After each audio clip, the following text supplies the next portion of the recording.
ኦርቶዶክሳውያን በክርስቶስ ኢየሱስ ሞት ሙስሊሙ ምኑ ኤቲስቱ ምኑ ሁሉ ድኗል ብሎ የሚያስተምሩትና እሷ በጣም አደገኛ ትምህርት ስለሆነች ነው። ሰው ሁሉ አልዳነም። በክርስቶስ ኢየሱስ ያመነ ሰው ነው የሚድነው። ያ ሞቱ፣ ያ መከራው፣ ስቃዩ፣ መስቀሉ ለኔ ነው፣ ደሙ የፈሰሰው ለኔ ነው ያለ ሰው በዛ እድናለሁ ያለ ሰው ነው የሚድነው።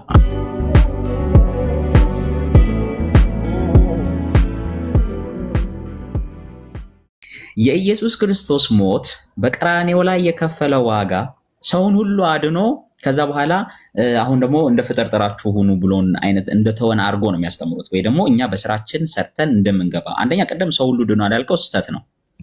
ጌታ ኢየሱስ ክርስቶስ ሲሞት ሰው ሁሉ አልዳነም። ያመኑበት ብቻ ነው የዳኑት። ኦኬ፣ የተቀበሉት ለኔ ኃጢአት ነው የሞተው እንደዛ አይደለም ያልኩት። የተሰቀለው ሰው ሁሉ ድኗል ብላል። ለሰዎች ሁሉ ነው አይደለ? ለሰዎች ሁሉ ነው፣ ግን የተቀበለ ሰው ነው የሚድነው። ስለዚህ አምኖ የተቀበለው ያንን ማዳን ያመነበት አንዴ እንግባባ። እየሰጣችሁን አይደለም፣ እኛንም አሁን ማወቅ እንፈልጋለን። እኛ አርሴምዬ ሲሰማችሁ እናንተ እውነት የራሳችሁን ወሬ ልክ እንደ ፓርቲ እያስተማርክ እኮ ነው የምትመስለው። እሺ አርሴምዬ አንድ ጊዜ እሺ ቆይ አርሴምዬ ተራ በተራ ካላወራን እንዴት እንግባባለን? አሁን እውነት ካንተ ደግሞ ደቂቃ አድርገው። አሁን እኮ አንተ ለሚሰማ ሰው የምር እያስተማርክ ነው የሚመስለው። ግን አንዴ ቆይ አርሴምዬ አንተ ልበለው ያለብህ ሰው ሆነ እኔ ጭራሽ አንተ ስታወራ አርሴምዬ ትሰማኛለህ? እየሰማኸኝ ነው አርሴምዬ? ይኸውልህ ቀድሞ ከገባው እውነት ቀድሞ ከገባው አይ ቲንክ ሚውት ላድርገው መሰለኝ። ይኸውልህ አርሴምዬ ተረዳ። እውነት ካንተ ቀድሞ ነው የገባው። እሱ ጋር ዲስከሽን ካለቀ በቀደም ከሽመለስ ጋር ጊዜ ወስደን ዲስከስ አደረግን። ከዛስ እሱ ስንጨርስ ደግሞ ከማን ጋር መጣ? ቀጥሎ የመጣው እውነት ነው። ከእውነት ጋር አሁን እየቀጠልን ነው። ልክ እውነት ሲያልቅስ ቀጥሎ የገባው አንተ ነህ። ካንተ ጋር ደግሞ እንቀጥላለን፣ ጊዜ እንሰጥሃለን እንጂ በአንዴ 10 ሰው ማውራት አይችልም። ኦኬ ዳስ ዋይ እሺ። ስለዚህ መጠበቅ ነው ያለብን። እኔና እሱ እንድትመልስለት ነው ወንድም። ያው አንተ እኮ መልስለታለሁ፣ እሱ ይጠይቀኛል፣ እኔ መልስለታለሁ። ቀጥሉ። አይ አስወርጀዋለሁ። ተመልሰና አንዴ አዳምጣኝ ሶሉ፣ አንዴ አዳምጣኝ። ይኸውልህ አርሴምዬ የሚልህ አንተ አወራ፣ ጌርሳም አወራ፣ የእናንተን ቁጭ ብለን እንድንሰማ ነው። የኔን ሐሳብ መጀመሪያ አልሰማህም። ጥያቄ እኮ ነው እየመለስኩ ነው። እኔ ጥያቄ ነው እየመለስኩ ያለሁት። ሰምቻለሁ። አልሰማኸኝም? ለሰው ልጅ ሁሉ ተከፈለው አልኩ እኮ ለሰአን ነው ሰው ሁሉ ድኗል የሚል እኔ አሁን ሪከርዱን አውጥቶ በኋላ ሊያሳይክ ይችላል። ኦኬ አሁን ላይ እኮ በተሰራው ለሰው ሁሉ ነው። ኢየሱስ ክርስቶስ በቀራንዮ መስቀል የከፈለው ዋጋ ለሰው ሁሉ ነው። ለሰው ሁሉ ነው። ግን ሰው ሁሉ ድኗል? ቆይ ተረጋጋ መጀመሪያ። ሰው ሁሉ ድኗል? እሱን ለይልኝ መጀመሪያ። ሰው ሁሉ ድኗል? የተጠቀመበት ሁሉ ድኗል፣ ያመነበት።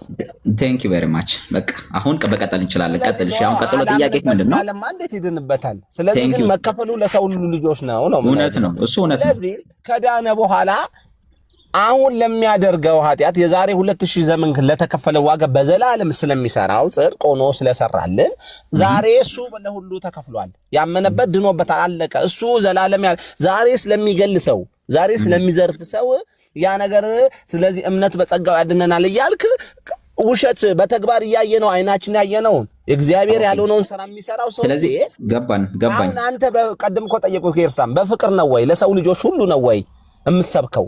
ለማን ነው? ወይ እውነት ኢትዮጵያ ውስጥ ያለ ወይ ዓለም ላይ ያለ ወንጌል ለሰው ሁሉ አይደለ? እስኪ ባለበት ሀገር ይስበክ። እውነት ስለ ወንጌል ግድ የሚለው ከሆነ እሺ አንዴ ሚዩት አድርጓ። በቃ አሁን ሰምተናል። ጥያቄ ሚዩት አድርጎና ደግሞ መልሳችንን ስማ። እንደሰማንክ ሚዩት አድርጋ። እንደዛ እንግባባ። ቴንክ ዩ ቬሪ ማች። ያ ተባረክ። አሁን አንተ ምንድነው እያልከን ያለ ነው?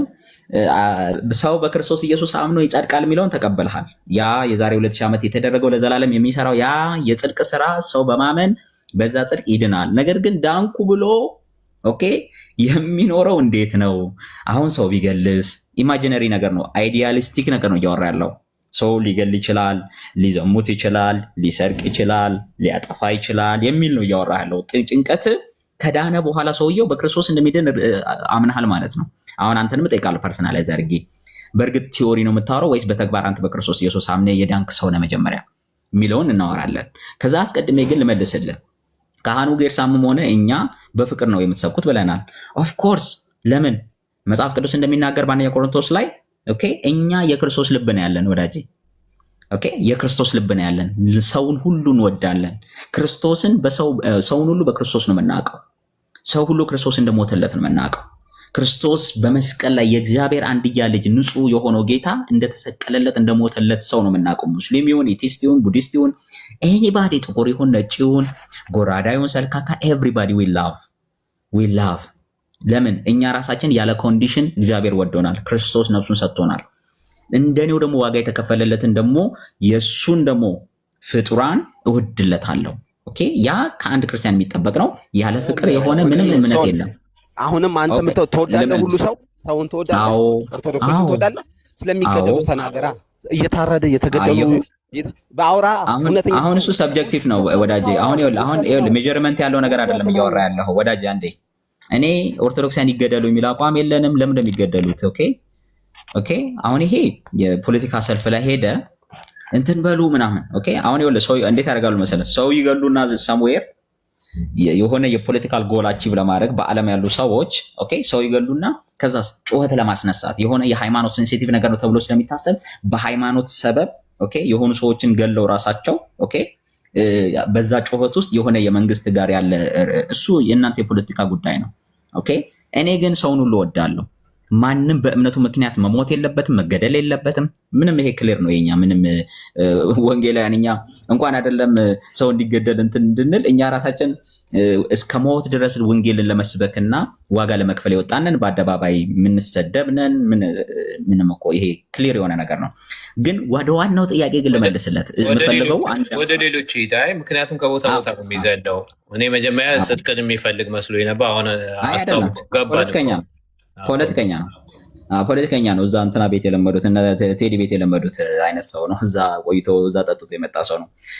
ፖለቲካው አሁን እኛ ሀገር ፖለቲካ በጣም በጥላቻና በእንትን የተበላሸ ስለሆነ አሁን እሱ ላይ ዲል አደረገው። ግን እኔ የምመልሰው መሰለ የሚያስተምሩት ኦርቶዶክሳውያን በክርስቶስ ኢየሱስ ሞት ልክ እንደ ቀሲስ ዲበኩሉ ያሉት ሰው ሁሉ ድኗል ብሎ ነው የሚያስተምሩት። ሙስሊሙ ምኑ ኤቲስቱ ምኑ ሁሉ ድኗል ብሎ የሚያስተምሩት እና እሷ በጣም አደገኛ ትምህርት ስለሆነች ነው።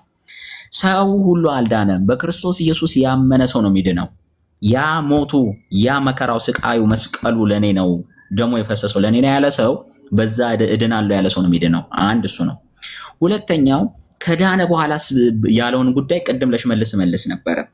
ከጸደቀ በኋላ ከዳነ በኋላ ሰው አክሲደንታሊ ኃጢአት ሊያደርግ ይችላል፣ ሊስት ይችላል፣ ሊሳሳት ይችላል። ፕላን አድርጎ አቅዶ እግዚአብሔር ላይ አያመጽም ክርስቲያን። ለምን? የእግዚአብሔር መንፈስ አለው ብያችኋለሁ። ኦኬ በኤፌሶን ምዕራፍ 1 ላይ በቅዱሱ መንፈስ በመንፈስ ቅዱስ ታተማችሁ ተብሎ ነው የተጻፈው።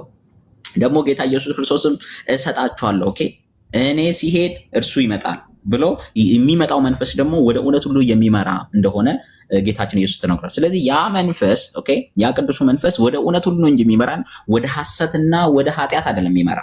በፊት ብቻህን ነበርክ። ክርስቶስ ሳታውቅ በፊት መንፈስ ቅዱስ የለህም ኦኬ። በአየሩ አለቃ ፈቃድ በዲያብሎስ አለቃ ፈቃድና በስጋ በራስ ስጋ ደግሞ በግል ራሱ ይሄ ኮራፕትድ የሆነው ባዲ በሱ ፍላጎት ይሄ ኃጢአትን ክሬቭ የሚያደርገው ባዲክ ኦኬ ዝሙትን አምጣ እንትኑን አምጣ የሚለው በሱና በጠላት ሐሳብ በዲያብሎስ ሐሳብ ነበር የምንሄደው። በክርስቶስ ስትሆን ክርስቶስን ስታምን ኢየሱስን ስትቀበል ኦኬ የአብ የወልድ የመንፈስ ቅዱስ ማደሪያ ቤተ መቅደስ ነው የምትሆነው። ማን ያለው? ጌታ ኢየሱስ በዮሐንስ ወንጌል ምዕራፍ 16 ላይ እኔና አብ ወደ እርሱ እንመጣለን በእርሱም ዘንድ መኖሪያ እናደርጋለን ይላል። ኦኬ አብና ወልድ እኔ ውስጥ ይመጣሉ ማለት ነው ክርስቶስን ስቀበል። ከዛስ የአንደኛ ቆሮንቶስ ምዕራፍ 6 ላይ ምን ይላል? እናንተ የእግዚአብሔር ቤተ መቅደስ መሆናችሁን አታውቁም? ኦኬ መንፈስ ቅዱስ አለ። ስለዚህ እኔ የእግዚአብሔር ማደሪያ ነኝ እንጂ የጠላት ማደሪያ አይደለሁም። I'm no longer slave to devil። እኔ የጠላት ባሪያ ሳልሆን የዲያብሎስ ባሪያ ሳልሆን የእግዚአብሔር ማደሪያ ነኝ። ስለዚህ በእኔ ውስጥ ያለው አምላኬ እኔ ሊድ ያደርገኛል። አክሲደንታሊ ግን ይሄ ስጋችን የሚበሰብሰው ስጋችን ወደማይበሰብሰው አማናዊ ወደሆነ ዘላለማዊ ወደሆነ ኮራፕት ሊያደርግ ወደማይችል የትንሣኤ አካል እስከሚገባ ድረስ እስከምንለወጥ ድረስ በትንሣኤ እስክንከበር ድረስ ግን ስቲል እንደ ሰው ልንስት እንችላለን። ለሱስ ምንድነው ጋራንቲ ያለህ ወይ? ለዚህ ኃጢአት ማን ነው ይቅር የሚያስብልም? ማን ነው እግዚአብሔር ፊት ፐርፌክት የሚያደርግ ሲባል በአብ ዘንድ ጠበቃለን ይላል ሐዋርያው ጳውሎስ። ኃጢአትን እንዳታደርጉ ነገር ግን ኃጢአትን ልታደርጉ ደግሞ የምትችሉበት ኮንዲሽን ደግሞ ስላለ ብታደርጉ ግን ኦኬ ብትስቱ ግን ኦኬ በአብ ዘንድ ጠበቃለን እርሱም ደግሞ ጌታ ኢየሱስ ክርስቶስ ነው ይላል። ስለዚህ የኢየሱስ ክርስቶስ ደም የኔን ኃጢአት የዘላለም ኃጢአታችንን የጭምር ይቅር ያለ የሚያስምር ነው ማለት ነው። ጥቅሱን አንብበህ መጣ ሽሜ? አንብቤዋለሁ ግን እኔ ስለ ሰው አንደርስታንድ አመሰግናለሁና አሁን እኔ ክርስቶስን ከእናንተ ጋር ሆኜ ተቀላቅዬ ሊቀበለው ብድ እኔ ከነበርኩት ክርስቶስ በምን የሚለይ ነገር አለ ወይስ ባለበት ቦታ ሁኔታ ሆኜ ብቀጥል ባመን ምንጣታ? ዛትስ ወንደርፉል። በጣም በጣም በጣም ቆንጆ ጥያቄ ነው። ወደኛና እዛው ቅር የሚያስብለውን ነገር አንድ ነገር ላሳይክ። እኔ ራሴም ቴስቲሞኒ ስላለኝ ራሴም ለመኖርም ስለሞከርኩ ማለት ነው። ችግሩ ምን መሰለ? አሁን እኛ ምን መክረ እኔ የምመክርህ ጌታ ኢየሱስ ክርስቶስንም ከሰበኩ በኋላ ሐዋርያው ጳውሎስም ጴጥሮስም እዛው ሁኑ፣ እዛው ጣዖት አምልኮ ቤት ሁኑ አላላቸውም። የኤፌሶን ቤተክርስቲያን፣ የቆሮንቶስን ቤተክርስቲያን፣ ሌሎችንም ገላትያንም የሌሎችንም ቤተክርስቲያኖች ከቤተ ጣዖት ከመጡ በኋላ አህዛቦችን ወንጌል ከሰበከ በኋላ አዲስ የህይወት ስርዓት ውስጥ ነው የሚገቡት። ከወንድሞች ጋር እንደነሱ ካመኑ እንደነሱ አይነት እምነት ካላቸው የኢየሱስ ክርስቶስን ሞትና ትንሣኤ አምነው የጸደቁ ወንድሞች ህብረት አንድ ላይ ነው የሚያመልኩት። አንድ ላይ ነው እንጀራ ማዕድ የሚቆርሱት። አንድ ላይ ነው ህይወታቸውን የሚያስቀጥሉት እንጂ በነበሩበት ቤተ ጣዖት እዛው ሆናችሁ ቀጥሉ አይባልም። ኦኬ፣ አንድ እሱ ነው። አይሁዳውያንም የሆኑ አሉ፣ ከአይሁድ የመጡ ክርስቲያኖች በሮሜ ነበሩ፣ በገላትያ በሌሎችም ማለት ነው፣ በግሪክ በሰባቱ ቤተክርስቲያናት በእስያ ቤተክርስቲያኖችም የነበሩ አይሁዳውያን ደግሞ አሉ። በፊት አይሁዳውያን የነበሩ ኦኬ፣ ያህዌን ሲያመልኩ የነበሩ ነገር ግን ክርስቶስን ያልተቀበሉ። ልመጣ ነው ወደ አንተ ከመጽሐፍ ቅዱስ ባክግራውንድ እንድታገኝ ብዬ ነው። እንዲሁ ዝም ብዬ ወደኛና ወደዛ ሂድስ አልልህም። በማስረጃ በመጽሐፍ ቅዱስ ነው ይሄን ልነግርህ የምችለውና ስለዚህ እዛው ሁኑ አላላቸውም። እዛው የአይሁድ ምኩራብ ውስጥ የአይሁድ ሲናጎግ ውስጥ እዛው ቀጥሎ አላላቸውም። ካመኑት አህዛብ ጋር ኦኬ መተው አንድ ላይ በቤተ ክርስቲያን በቤተ ክርስቲያን ማለት የቅዱሳን ጉባኤ ወይ ደግሞ በክርስቶስ ኢየሱስ ሞትና ትንሣኤ አምነው የዳኑ ጉባኤ ውስጥ ነው የሚገቡትና የሚቀላቀሉት እንጂ እዛው በነበሩበት አይቀጥሉ። ስለዚህ ሽመልስ ምንድነው የምመክርህ? አንደኛ እዛው ቀር እንዳለለ አሁን እዛ ሄደ ገና ከበሩ አንስተ እስከ ውስጥ ድረስ ብዙ እግዚአብሔርን የሚያስቆጣ ነገር አለ። ኦኬ እሺ፣ አሁን ማለት ነው እኔ በጣም አሪን እያረው ነውና ድብ ሰው ስልታጠብ ምን ሽንት ቤቱኝ አሪን እያረው ነውና በጣም ቅዘን ነው የሚወጣኝና ምንድን ነው የሚያወራው? ደህና ሁን ወዳጄ፣ ምንድን ነው የምታወራው? አይ ቆይ አንድ ጊዜ ሶልዬ፣ እኛ ስትገባ አይተሃል፣ ብዙ ነገር እያደረግከን በትህትና ምክንያት እስከምናሳጣህ ድረስ ነው የታገስንህ። አንደኛ የቻለውን በዛ እየረበሸን የምንትን ያንልህ የመጀመሪያ ጥያቄዎች ትክክለኛ ይመስሉ ነበረ፣ ጽድቅ የተጠማን ይመስል ነበር። ግን በኋላ ወደ ፖለቲካም ዞርክ። እንደገና እኛ አናት ላይ ወጣ ፍቅር እናንተ አልክ። ኦል ኦቨር ዘ ማፕ ነበርክ። አሁን ደግሞ ኦኬ፣ አሁን ታች ወርደ ደግሞ ጅሎች አልክን። አሮ ነው ምን እናጠፋ ዛስ ፋይን። አንድ ቀን መተህ እንደዚህ እንትን ያላቸው የሰደብኳቸው ስለምትህ እግዚአብሔር ይባርክ። እኛ ምንድነው ትልቁ ነገር እኛ እንዳናሳዝነ ነው የምንፈልገው። እንደፈለግከውን ግን ትልቅ ሰው ነው አንተ። አሁን ለአቅመ አዳም የደረስክ ነው። ምናልባት ልጆች ሊኖሩ ይችላል። የሆነ ካባም ደግሞ ጭነሃል። የሆነ ነገር ትንሽ ነገር ቀለምም የቆጠርክ ትመስላለህ። እና ግን እንደገና ደግሞ ቻይልድ የሆነ እንትን ያለ አሜን ሶሳይቲ እንዲሁ መንፈሳዊም ባትሆን እንኳን ትንሽ የሞራል እንትን ሊኖረው ይገባል። ኔክስት ማን ነው አሁን ደቂቃ ማስቀምጥባችሁ? ዋናው እንትን ነው። ዋናው ትክክለኛ ወንጌልን እንዲማር እድል አግኝተዋል። መጨረሻ ላይ ያሾፈው ለምንድን ነው? እንዳለ መልሶ አለቀ። ገባ? በቃ ምንም ሰበብ እስኪያጣ ድረስ ፖይንቶቹን አገኘ። ፋይናሊ ምንድነው ያለው አማራጭ? አንደኛ ቴንክ ዩ ቬሪ ማች ለሌሎችም እንዲማሩ እድል እንዲሰጥ አድርገሃል። እንዲህ ወንጌል እንድናወራ አድርገህናል። ቴንክ ዩ ቬሪ ማች። ከዛ በኋላ መጨረሻ ግን ሰው ባይዘው ወይ ማመጽ ይችላል። እውነትን ሰምቶ ወደ ክርስቶስ መምጣት ይችላል። ከዛ አለመምጣትም ይችላል። ግዴታ አይደለም። እግዚአብሔር ግን ይሄ አሁን የሰማኸው ቃል ዝም ብለን አይደለም የምናወራው። ንፋስ እንደሚጎስም ሰዎች አይደለንም እኛ። የእግዚአብሔር መንፈስ ባካፕ የሚያደርገው ቃል ነው የምንነግርህ።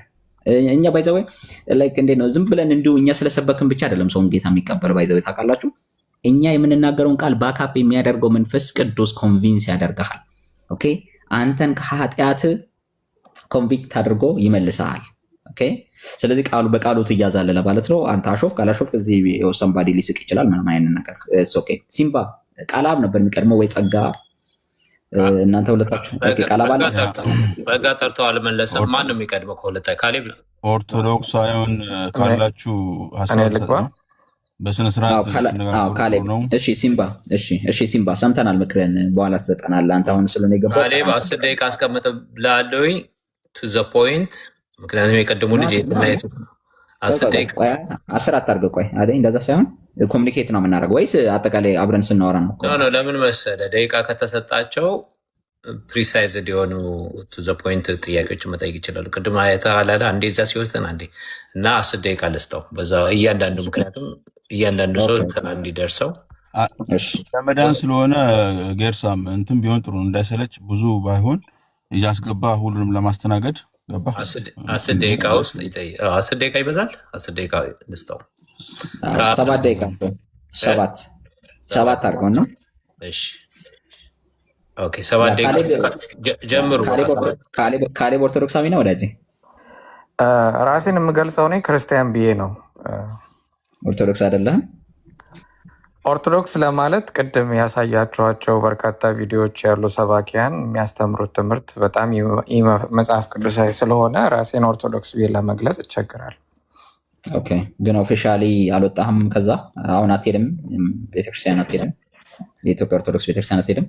የምኖረው ውጭ ሀገር ነው። እኔ የምኖርበት አካባቢ የኢትዮጵያ ኦርቶዶክስ ቤተክርስቲያን የለም።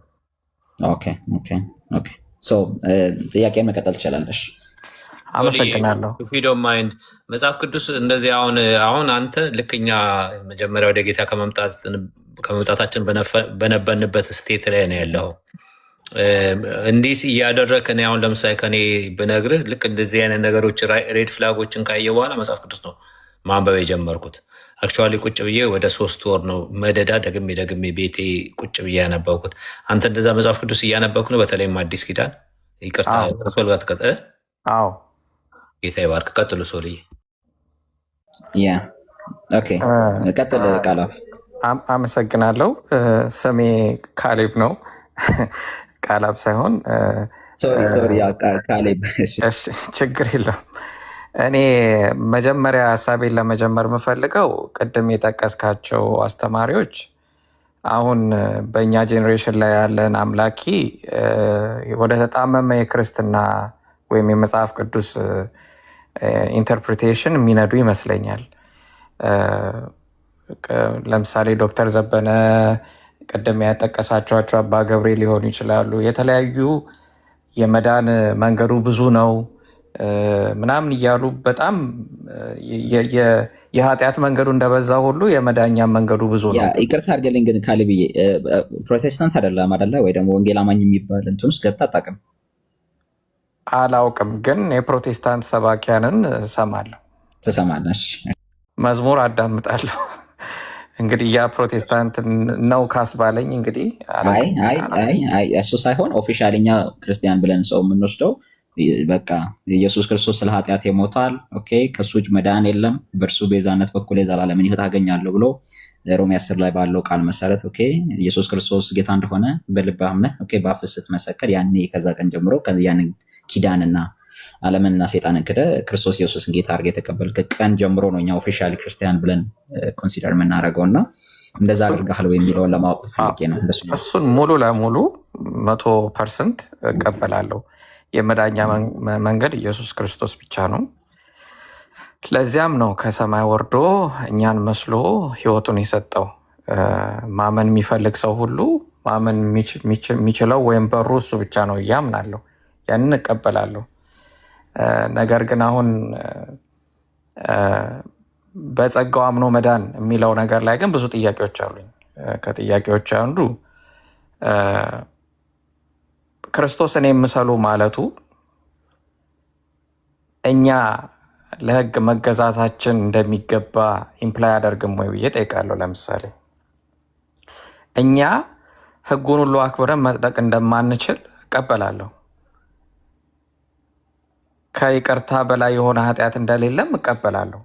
ነገር ግን ይሄ በጸጋው ማመናችሁ ብቻ ያድናል የሚለው የመጽሐፍ ቅዱስ ትርጓሜ በሱ የሚያምኑ ምዕመናንን ወደ ቸልተኛ ወደሆነ ወይም ወደ ልቅ ህይወት መንገድ ያስገባቸዋል ብዬ እጠረጥራለሁ። እና አንዳንድ ጊዜ የህግ ቫሊዩ በብሉይ ኪዳን የነበረው እና በአዲስ ኪዳን የነበረው ብዙ ልዩነት አለው። ያን ነገር አንደርስታንድ አደርጋለሁ። ነገር ግን በብሉይ ኪዳንም ጊዜ ለህግ ማለት ሐዋርያቶቹን ህይወታቸውን ስናይ ለሱ ብለው ህይወት እስከ መስክፈል ድረስ የደረሱ ናቸው እና የቅዱሳን ህይወት እንደ መማሪያ አድርጎ ከተጠቀመ አንድ ክርስቲያን በጸጋው ድህነት ላይ ብቻ ማተኮር ክርስቶስን መምሰል የሚለውን ታርጌት እንዲስት አያደርገውም ወይ ነው የኔ ጥያቄ። በጣም አርዝሜ ጊዜ እንዳልፈጅ እዚህ ላይ መልስልኝና ተከታይ ጥያቄ ከመልስ ጋር የተያያዘ ካለኝ እጠይቃለሁ። አመሰግናለሁ። እሺ ተባረክ። ያ የቅድሙን ቃል ነው ድጋሚ በደንብ እኮ ክሊር ላይ አስቀምጦታል። እንደውም አንድ ጊዜ ባይዘወይ ሮሜ ላይ ሐዋርያ ጳውሎስን እንዴ ጸጋ ስለበዛ ኃጢአት እያደረግን እንቀጥል የሚል ጥያቄ ያነሳና በፍጹም ነው የሚለው። በፍጹም እንዴ በጸጋ ነው በነፃ ነው ምንም ሳሰሩ ነው የዳናችሁት። እግዚአብሔር በነፃ ነው ያዳናችሁ፣ ዋጋ ከፍሎ ልጁን ከፍሎ ነው ያዳናችሁ ማለት እንደፈለጋችሁ ኑሩ የሚል የኃጢአት ላይሰንስ የመስጠት አይደለም። እንደሱ አይነት ትምህርት በክርስትና ውስጥ የለም። ባይዘወይ እኔ የኛ ወንጌላውያን አብያተ ክርስቲያናት እንዲህ አይነት ትምህርት አስተምራን አናውቅም። እኛ ይልቁንስ እንደውም ሰው ካመነ በኋላ ቅድም ኤፌሶን ምዕራፍ 2 ቁጥር 10 ላይ መልካሙን ስራ ለማድረግ በክርስቶስ ኢየሱስ ተፈጥረናል ነው የሚለው። ስለዚህ አዲስ ፍጥረት የሆን ነው ከህዝብና ከአሕዛብ ከተዋጀን በኋላ በክርስቶስ ደም ከጸደቅን በኋላ ጸጋው በእምነት ካዳነን በኋላ ያለኛ ስራ ከዳነን በኋላ የዳን ነው ለምንድን ነው ሲባል ይህንን አዲስ ፍጥረት የሆነው ለምንድን ነው ሲባል መልካሙን ስራ ለማድረግ። መልካምን ስራ ለማድረግ ማለት መልሼ ዝሙት አደርግ ማለት ነው? ስረቅ፣ አመንዝር፣ ተንኮልና ክፋትን ምድር ላይ ዝራ ማለት ነው? አይደለም። ልክ እኛ እንደዛ እንደምናስተምር አስመስለው ግን ሁል ጊዜ ስለ ጸጋ ሲሰበክ ኃጢአት ትዝ የሚላቸው ሰዎች ግን አሉ። አይኖ ስጋታችሁ ይገባኛል። የሚገርም ነገር ግን ሁለቱን ሰዎች በጸጋ ነው የዳንኩት የሚለውን ሰውና ዝም ብለህ ራሱ ሰብጀክቲቭሊ ራሱ ኢቫሉዌት ብታረግ who is living in like ክራይስትን የሚመስለው የቱ ነው ብለህ ኢቫሉዌት ማድረግ ትችላለህ። ከዛ ይልቅ ግን መጽሐፍ ቅዱሳዊ ግን ኦብጀክቲቭ ስናደርገው ግን በመጽሐፍ ቅዱስ ግን አይገባም ነው የሚለው። ኃጢአትን ልናደርግ ሳይሆን እኛ የተፈጠርነው አዲስ ፍጥረት የሆነው በክርስቶስ ኢየሱስ ያመንነው መልካሙ ስራ ለማድረግ ነው ብሎ ኤፌሶ ላይ ነግረናል። እሱ ብቻ አይደለም፣ በዚህ በሮሜ ላይ በደንብ አድርጎ እንዴት ነው በቤተክርስቲያናት መካከል መመላለስ ያለብን፣ እንዴት ነው ካመንን በኋላ መመላለስ ያለብን እንጂ ልክ እንደ ሪያ ተመልሰን ታጥበን ወደ ጭቃ እንደሚመለስ እንደ ሪያ አይደለንም። ውሻ ወደ ጥፋቱ እንደሚመለስ ወደ ጥፋታችን የምንመለስ ሰዎች አይደለንም። ያንን ግን በጉልበታችን አይደለም የምናደርገው። ያው ያዳነን ጸጋ አቅም ይሰጠናል። ያ ክርስቶስን ስናምን ውስጣችን የምንቀበለው መንፈስ ቅዱስ ወደ እውነት ሁሉ የሚመራን ጋይድ የሚያደርገን መልካሙን መንገድ የሚመራን መንፈስ ቅዱስ እሱ ነው አቅም ይሰጠን። በጉልበታችን አይደለም ጥሩ ሰው የምንሆነው። ታግለን አይደለም። ባይ ዘ ወይ ኢትስ ባይ ዲፎልት ኢት ኢዝ አ ላይፍ ስታይል። ክርስቲያኒቲ ራሱ ላይፍ ስታይሉ አይፈቅድልም ወደዛ እንድትሄድ። አክሲደንታሊ ግን ለምሳሌ ብዙ ጊዜ ጥሩ ኤግዛምፕል አለ። መኪና እየነዳ አደጋ ያደርሳለሁ ብለን የምትነዳው አይደለም። ድንገት ግን አክሲደንት ሊገጥም ይችላል። ልክ እንደዛ የሰው ልጅ አሁን ላይ ፐርፌክት ስላልሆነ ምን ነው ፐርፌክት ያለው ነው አሁን በስጋ ውስጥ ባለበት ህይወቱ ፐርፌክት አይደለም። ይሄ የሚበሰብሰው የማይበሰብሰውን በአንደኛ ቆሮንቶስ ምዕራፍ 15 መሰረት ያንን እስክንለብስ ድረስ አሁን ከብዶን እንቃትታለን። ይሄንን ስጋችሁን እየጎሰማችሁት ነው የሚለው መጽሐፍ ቅዱስ። እየጎሰም ነው የጽድቅ የጦር ዕቃ አድርገን በእግዚአብሔር ፊት መስዋዕት አድርገን የምናቀርበው እንጂ ስጋችንን የምንለቅበት አይደለም። በጸጋ በእምነት መዳን ማለት የኃጢአት ላይሰንስ አይደለም። ይህንን ሐዋርያው ጳውሎስ ጥያቄውን ጠይቆ አይገባም ብሎ ሲመልስ እናገኘዋለን። ጥያቄ ካለ ግን መቀጠል ትችላለህ። ሜይ ቢ አይ ቲንክ ይሄ በቂ ይመስለኛል። የኔን ጥያቄ በትክክል አይ ቲንክ በበቂ ሁኔታ መልሰዋል ብዬ አስባለሁ። ሌላ ነገር ጥያቄ ሳይሆን አስተያየት ልስጥና አወጣለሁኝ።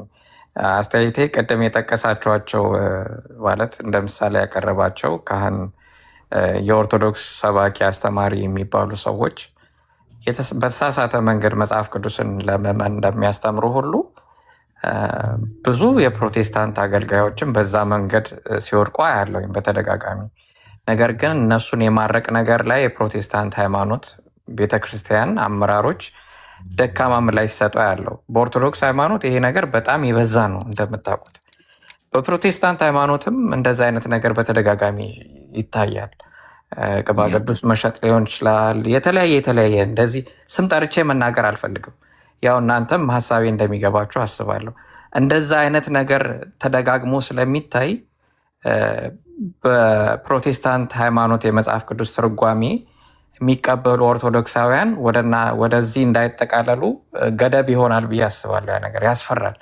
እኔም ኤክስፒሪየንስ የማደርገው ነገር ስለሆነ ነው። እንደዚህ አይነት ነገሮችን ለመፍታት የቤተ ክርስቲያን ማለት የፕሮቴስታንት ሃይማኖት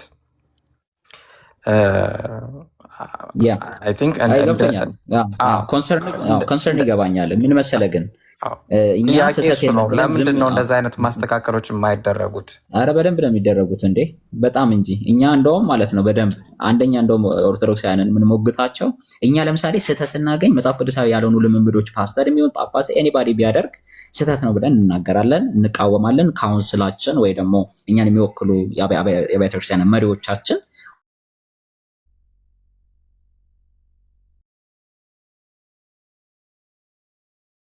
በትክክል የመጽሐፍ ቅዱስ አይነት ብላ ያስተምራሉ።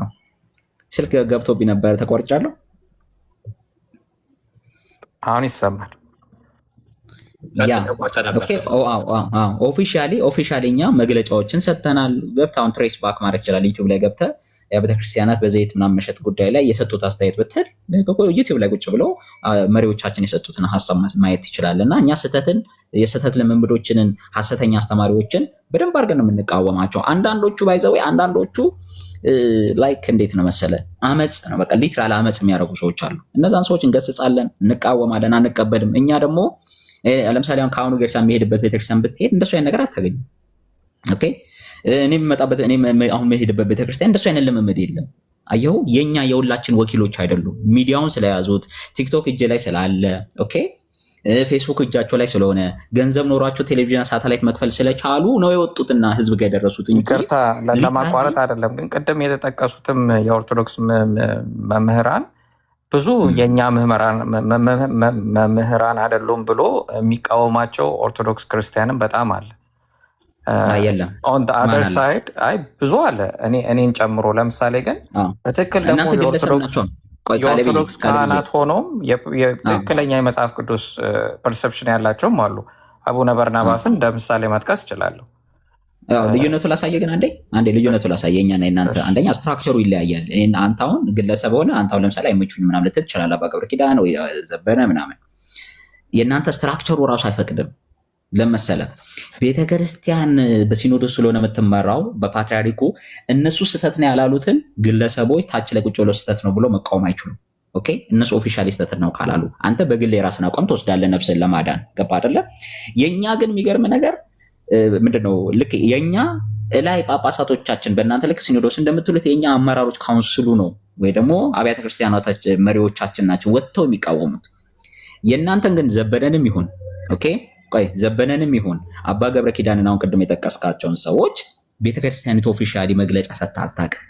የስተት አስተማሪ ናቸው፣ ህዝብን ወደ ሲኦል የሚደዳ ትምህርት ነው የሚያስተምሩት ብላ ተቋማት እንደውም ሊቀ ሊቃውንት ርዕሰ ሊቃና ምንድነው ርዕሰ ሊቃናት ነው ምንድነው ስማቸው ራሱ በጣም ከፍ ያለ ነው።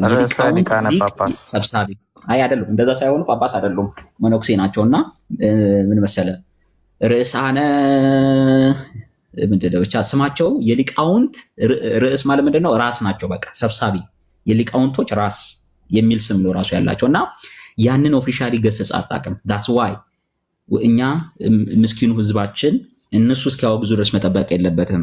በሞት ወደ ሲኦል ነው መገባው፣ እዚህ ብቆይ ደግሞ እበላሻለሁ የሚል ትምህርት ሲያስተምሩ ዝም የምትል ቤተክርስቲያን ትክክለኛ መስመር ላይ አይደለችም ነው። ዞሮ ዞሮ ይሄ የዩኒፎርሚቲ ላክ ወይም ጉድለት ሁለቱም ጋር አለ ብዬ አስባለሁ። ሰሞኑን ራሱ የነበሩትን ሰጣ ገባዎች ካየ ሙዚቃን በተመለከተ ዶክተር ደረጀ ሁልጊዜ የምሰማው ዘማሪ ያንጸባረቀው ነገር ምን ያህል ኮላይድ እንዳደረገ ከፕሮቴስታንት ፕሪንሲፕል ጋር የምታየው ነገር ነው። ቅድም ያልኩት አይነት ፕራክቲስ የሚያደርጉ ፓስተሮችም በትክክል ከጥቂቶቹ በስተቀር የፕሮቴስታንት ሃይማኖት ቤተክርስቲያን አላገለለቻቸውም። እና እዚህም እንዳለ ሁሉ እዛም አለ ተመሳሳይ ነገር ማለት ነው። አዎ ፖይንቱም መሰለህ አሁን ለምሳሌ ይኸውልህ ደረጀ የት ቤተክርስቲያን እንደሆነ እና በቤተክርስቲያን ስር ነው የሚለውን አናውቅም። እኔ ምንም መረጃ የለኝም። አክቹዋሊ የት ሀገር እንዳለ የት ቤተክርስቲያን እንደሚሄድ ኦኬ ምንም የሰማሁት ነገር የለም። ኦኬ ወይ ደግሞ አሁን ኢትዮጵያ ውስጥ ያሉ አብያተ ክርስቲያናት አባል ሆኖ የኛ አብያተ ክርስቲያናት መሪዎቻችን አባቶች የሚባሉት እነሱ ዝም አላሉ። የለም አሁን እኛ ክልል ውስጥ አይደለም ያለው ባለበት ሀገር ያለችው አብያተ ክርስቲያናት ደግሞ እዛ ቤተ እምነት ውስጥ ነው እኛ ቤተ እምነት ውስጥ ነው ወይ የሚለውን ነገር ስለማላቅ ነው። አሁን እሱን እንመለስና ካሌብያ አንተ መዝሙር እንደምሰማ አሁን እንደምታወራው ከሆነ በክርስቶስ ኢየሱስ ሞትና ትንሣኤ አምኖ የዘላለም ሰው እንደሚያገኝ ካመንክ ሰው በጸጋውና በእምነቱ እንደሚያምን ነው ካልክ ኢየሱስ ክርስቶስን ሰው በልቡ ጌታ አድርጎ ተቀብሎ ኦኬ እንደሚድን ካመንክ ለምንድን ነው ኦፊሻሊ አሁን የ30 ሰከንድ ጸሎት ለምን አንጸልይም? ለምን ጌታን አትቀበልም? ለምን እንደዚህ አሁን እኛ እንደምናምነው የሚያምኑ ወንድሞች ጋር ለምን ነው ህብረት ማታደርገው? የመጽሐፍ ቅዱስ እንደሚል አይደለ ወደ ቤተክርስቲያን ተጨመሩ ይላል። ብዙዎቹም በክርስቶስ አመኑ ይላል ሐዋርያት ሥራ ላይ ጴጥሮስ ከሰበከ በኋላ ክርስቲያኖች ማለት ነው ሐዋርያ ጳውሎስም ከሰበከ በኋላ ወደ ቤተክርስቲያን የሚጨመሩት ህብረት ያደርጋሉ ከወንድሞች ጋር ማዕድ ይካፈላሉ። ማዕድ ማለት የጌታን የኢየሱስ ክርስቶስን ስጋውና ደሙን ማለት ነው መታሰቢያውን ይወስዳሉ ምናምን ፍቅርን፣ መተባበርን፣ ወንጌል መስበክን፣ መማማርን በመንፈሳዊት ማደግ የሚባል ነገር አለና ያው ያለበት ቦታ ካሉ አንተን ከሚመስሉ አማኞች ጋር አብረ ህብረት አድርገህ ከዛ በኋላ መጽሐፍ ቅዱስን በደንብ ዲቴል አንብበህ ወንጌልን ወደ መስበክ ጌታ ምድር እግዚአብሔር ወደ ተሰጠ ፐርፐዝ እና ዓላማ እግዚአብሔር ወደ በልብ ወደ አስቀመጠው መልካሙን ሐሳብ ለመስራት ወይ ደግሞ መልካሙን ሐሳብ ለመፈጸም ለምን አትሄድም የሚል ጥያቄ ስላለኝ ነው። ለምን ጌታን አትቀበልም? ኦፊሻሊ እንደኔ አረዳድ ከሆነ ጌታን ተቀብያለሁ ብዬ አስባለሁ። ነገር ግን እናንተ ባላችሁበት ስታተስ ለመድረስ ብዙ የመጽሐፍ ቅዱስ ጥናት ይቀረኛል። ራሴን ለመንፈስ ቅዱስ ማስገዛት ይጠበቅብኛል። እዛ ያንን ፕሮሲጀር ጨርሻለሁ ብዬ አላምንም። ገና ነኝ። መቼ ነው ግን የተቀበልከው? ከይቅርታ ጋር ቀኗን ወይ ደግሞ እድሜህን ባውቀው ደስ ይለኛል። እኔ በሀያዎቹ መጨረሻ ነኝ ያለሁትኝ። አሁን የምታሳዩቸው ነገሮች የተቀበልከው ማለት ነው። የተቀበልከው ጌታን ስትቀበል ማለት ነው። የዛሬ ስንት ዓመት? እኔ አሁን ለምሳሌ የዛሬ 7 ዓመት ነው። እኔ አሁን 2ኛ ዓመት ዩኒቨርሲቲ ተማሪ ያለውን የተቀበልኩትኝ። ከ7 ዓመት ያልፈኛል። አይ ቲንክ እዚህ ሀገር ለምሳሌ በኦርቶዶክስ ቤተክርስቲያን በሚሄድበት ወቅት ኦክላንድ የሚባል ከተማ ነበረ እና ደብረ ሰላም ኢየሱስ የሚባል ቤተክርስቲያን ነበረ። ኢየሱስ የሚለው ቃል ብቻ እዛ ቤተክርስቲያን መሰጠቱ ምን ያህል መገፋት እንደደረሰበት ያን ቤተክርስቲያን አይቼ ራሴን ኩዌስችን ማድረግ ጀመርኩኝ። ለምንድን ነው ኢየሱስ የሚባለው ቃል በዚች ቤተክርስቲያን ውስጥ የሚጠላው? ኢየሱስ ተብሎ ሲዘመር ይወገዛል መዘምራን። አሁን የምታውቋቸው ብዙዎቹ ለምሳሌ ዘርፌ ከበደ ሊሆን ይችላል፣ ትዝታው ሳሙኤል ፐርሰናሊ እንተዋወቃለን።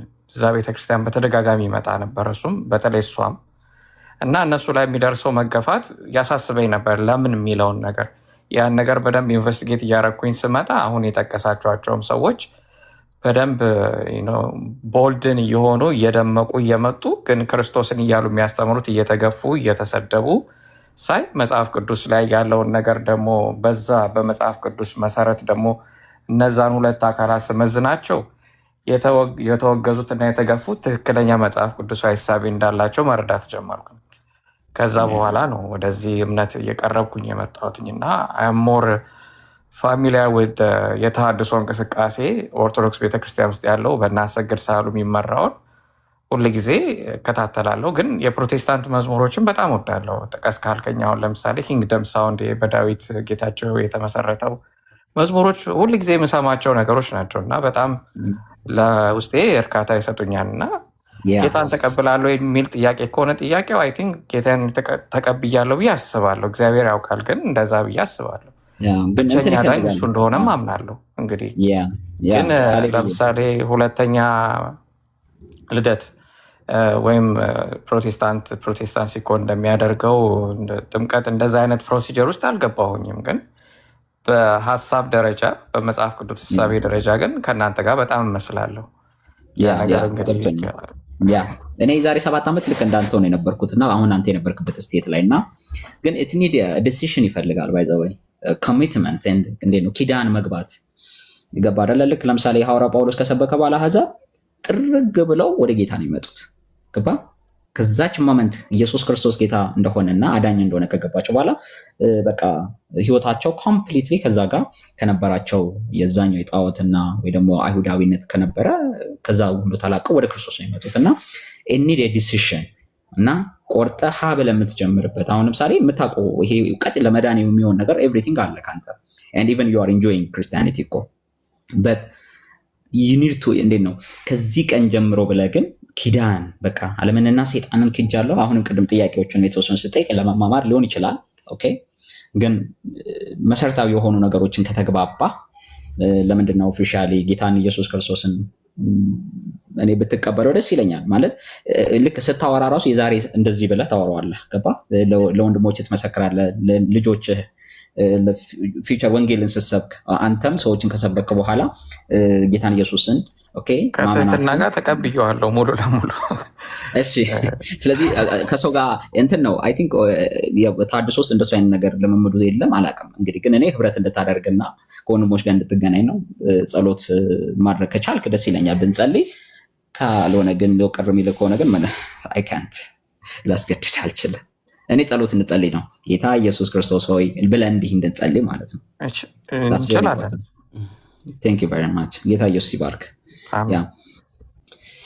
ያ እንግዲህ መጽሐፍ ቅዱስ እንደሚናገር አሁን ጌታን ኢየሱስ ጌታ ሲናገር እንደዚህ ያለ በጣም ደስ የሚለኝ እኔ ጌታ ፕሮሰስ አላደረገም ጌታን ኢየሱስ ክርስቶስን በልብ ብታምን ምንድነው በእኔ የሚያምን የዘላለም ህይወት አለው በቃ አለቀ የዘላለም ህይወት ነው እናገኘውና ይሄ ያወቅነው ቀደም አንተ ያልከው ነገር ያ ስቶሪ የማጆሪቲያችን ከገዛ ቤት የወጣን ሰዎች ስቶሪ ነው እኔም ዲያቆን ነበርኩኝ እንደዚህ ልክ እንዳንተው ኮስችን ማድረግ በጣም በወንጌል ገባህ ቀናት ወይ ደግሞ በቃ እውነት ሲገባን የክርስቶስ መልጃ የክርስቶስ አዳኝነት ብቸኛ ቤዛነት አስታራቂነት ሲገባን እነሱ ሲወጡ እኛ ደግሞ ቀስ ብለን ኦኬ በደንብ መጽሐፍ ከነ ሲበራልኝ የወጡት እነሱ ሲወጡ ሳይሆን በቃ ሲበራልኝ የኢየሱስ መልጃ ከልቀ ከነቱ ሲበራልኝ መልጃው ኩኝ ከዛ በኋላ ጌታን ኢየሱስን ግን ለሁለት ዓመት በታድሶ ውስጥ ኦኬ ሻሸመኔ ያለችው ቃላዋዲ ምናምን እንደዚህ ሄድ ነበር ምናምን ከዛ በኋላ ግን it need a decision ገባ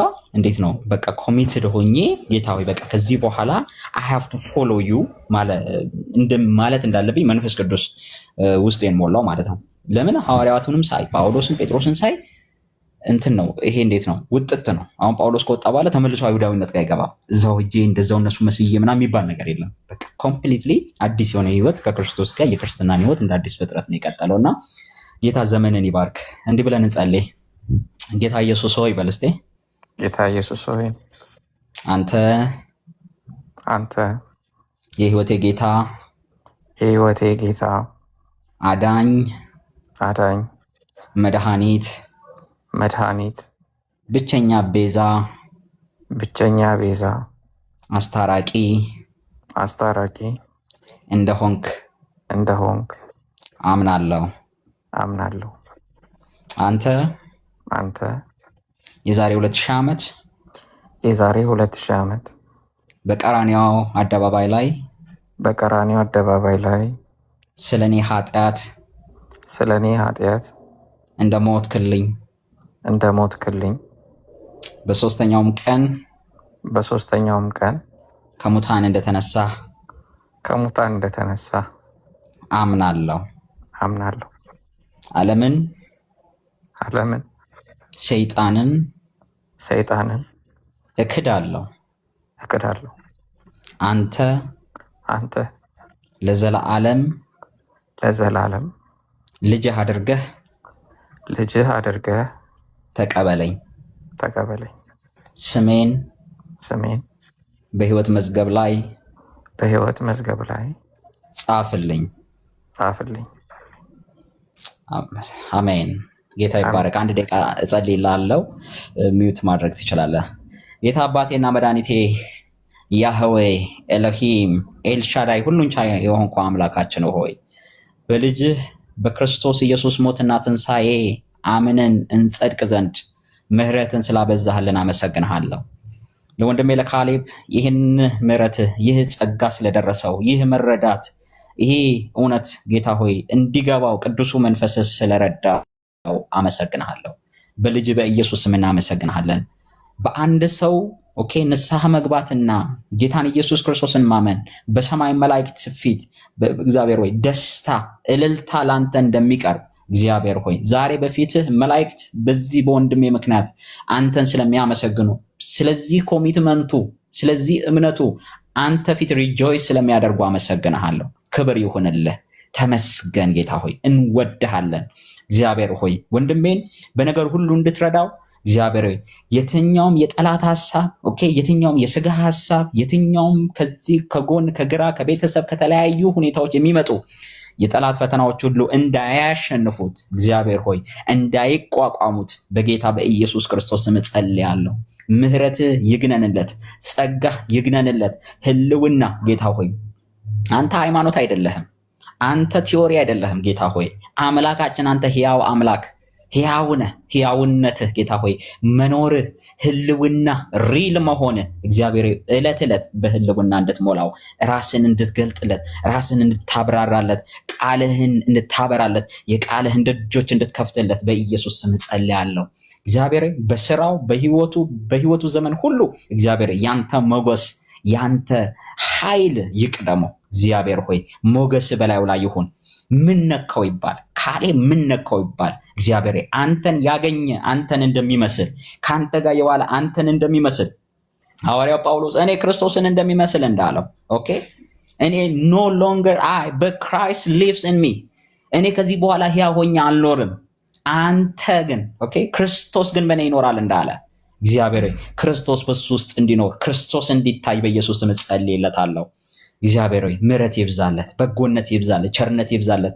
ይህንን የጀመረውን የክርስትናውን ጉዞ እስከ መጨረሻው ድረስ ጌታ ሆይ በፈተናዎች በሁኔታዎች የማይናወጥ ያንተ ፍቅር ወደ ልቡ ገብቶ ካንተ ጋር እንዲጨርስ ካንተ ጋር እንደጀመረ ካንተ ጋር እንዲጨርስ በኢየሱስ ክርስቶስ ስም ጸለይኩኝ። አሜን አሜን። ጌታ ኢየሱስ ይባርክ። you are so blessed guys። ካህኑ ተባረኩ፣ ጸጋ ይብዛላችሁ። ያ ተባረክ ካለቤ። አሜን አሜን። እግዚአብሔር ይባርካችሁ። ስለዚህ ጤናማ ቤተክርስቲያን ያለበት አካባቢ እንደዚህ የሚያምሩ ኦኬ መጽሐፍ ቅዱሳዊ እምነት ያላቸው ወንድሞች እህቶች ጋር ህብረት ማድረግ እሱን አበረታታለሁ። ኦኬ መሰረታዊ የክርስትና ትምህርቶች የሚባሉ አሉ። እነሱ እንድትማር ኦኬ። ከዛ በኋላ አይደለ ከተማርን በኋላ እኛም ደግሞ ወተን እናስተምራለንና አንተም ታስተምራለህ፣ ወንጌል ትሰብካለህ ወይ እግዚአብሔር እንደሰጠህ ጸጋ ታገለግላለህና እግዚአብሔር ዛሬ ጌታን በተቀበልክበት ሞመንት የእግዚአብሔር መንፈስን ተቀብላል። መጽሐፍ ቅዱስ እንደሚናገር በመንፈስ ቅዱስ ታተማችኋል ይላልና ኤፌሶን ምዕራፍ 1 ላይ የርስትህ መያዣ የሆነው መንፈስ ቅዱስ ደግሞ የሚሰጥን ጸጋ ይዘህ ደግሞ በሱ ጸጋ ደግሞ ብዙ ነፍሳትን ለጌታ ትጠራለታለህ። ብዙዎችን ከጨለማ ከኃጢአት ከሃይማኖተኝነት ኦኬ ከሱ ታወጣለታለህና ጌታ ኢየሱስ ዘመንን ይባርክ። you are so blessed።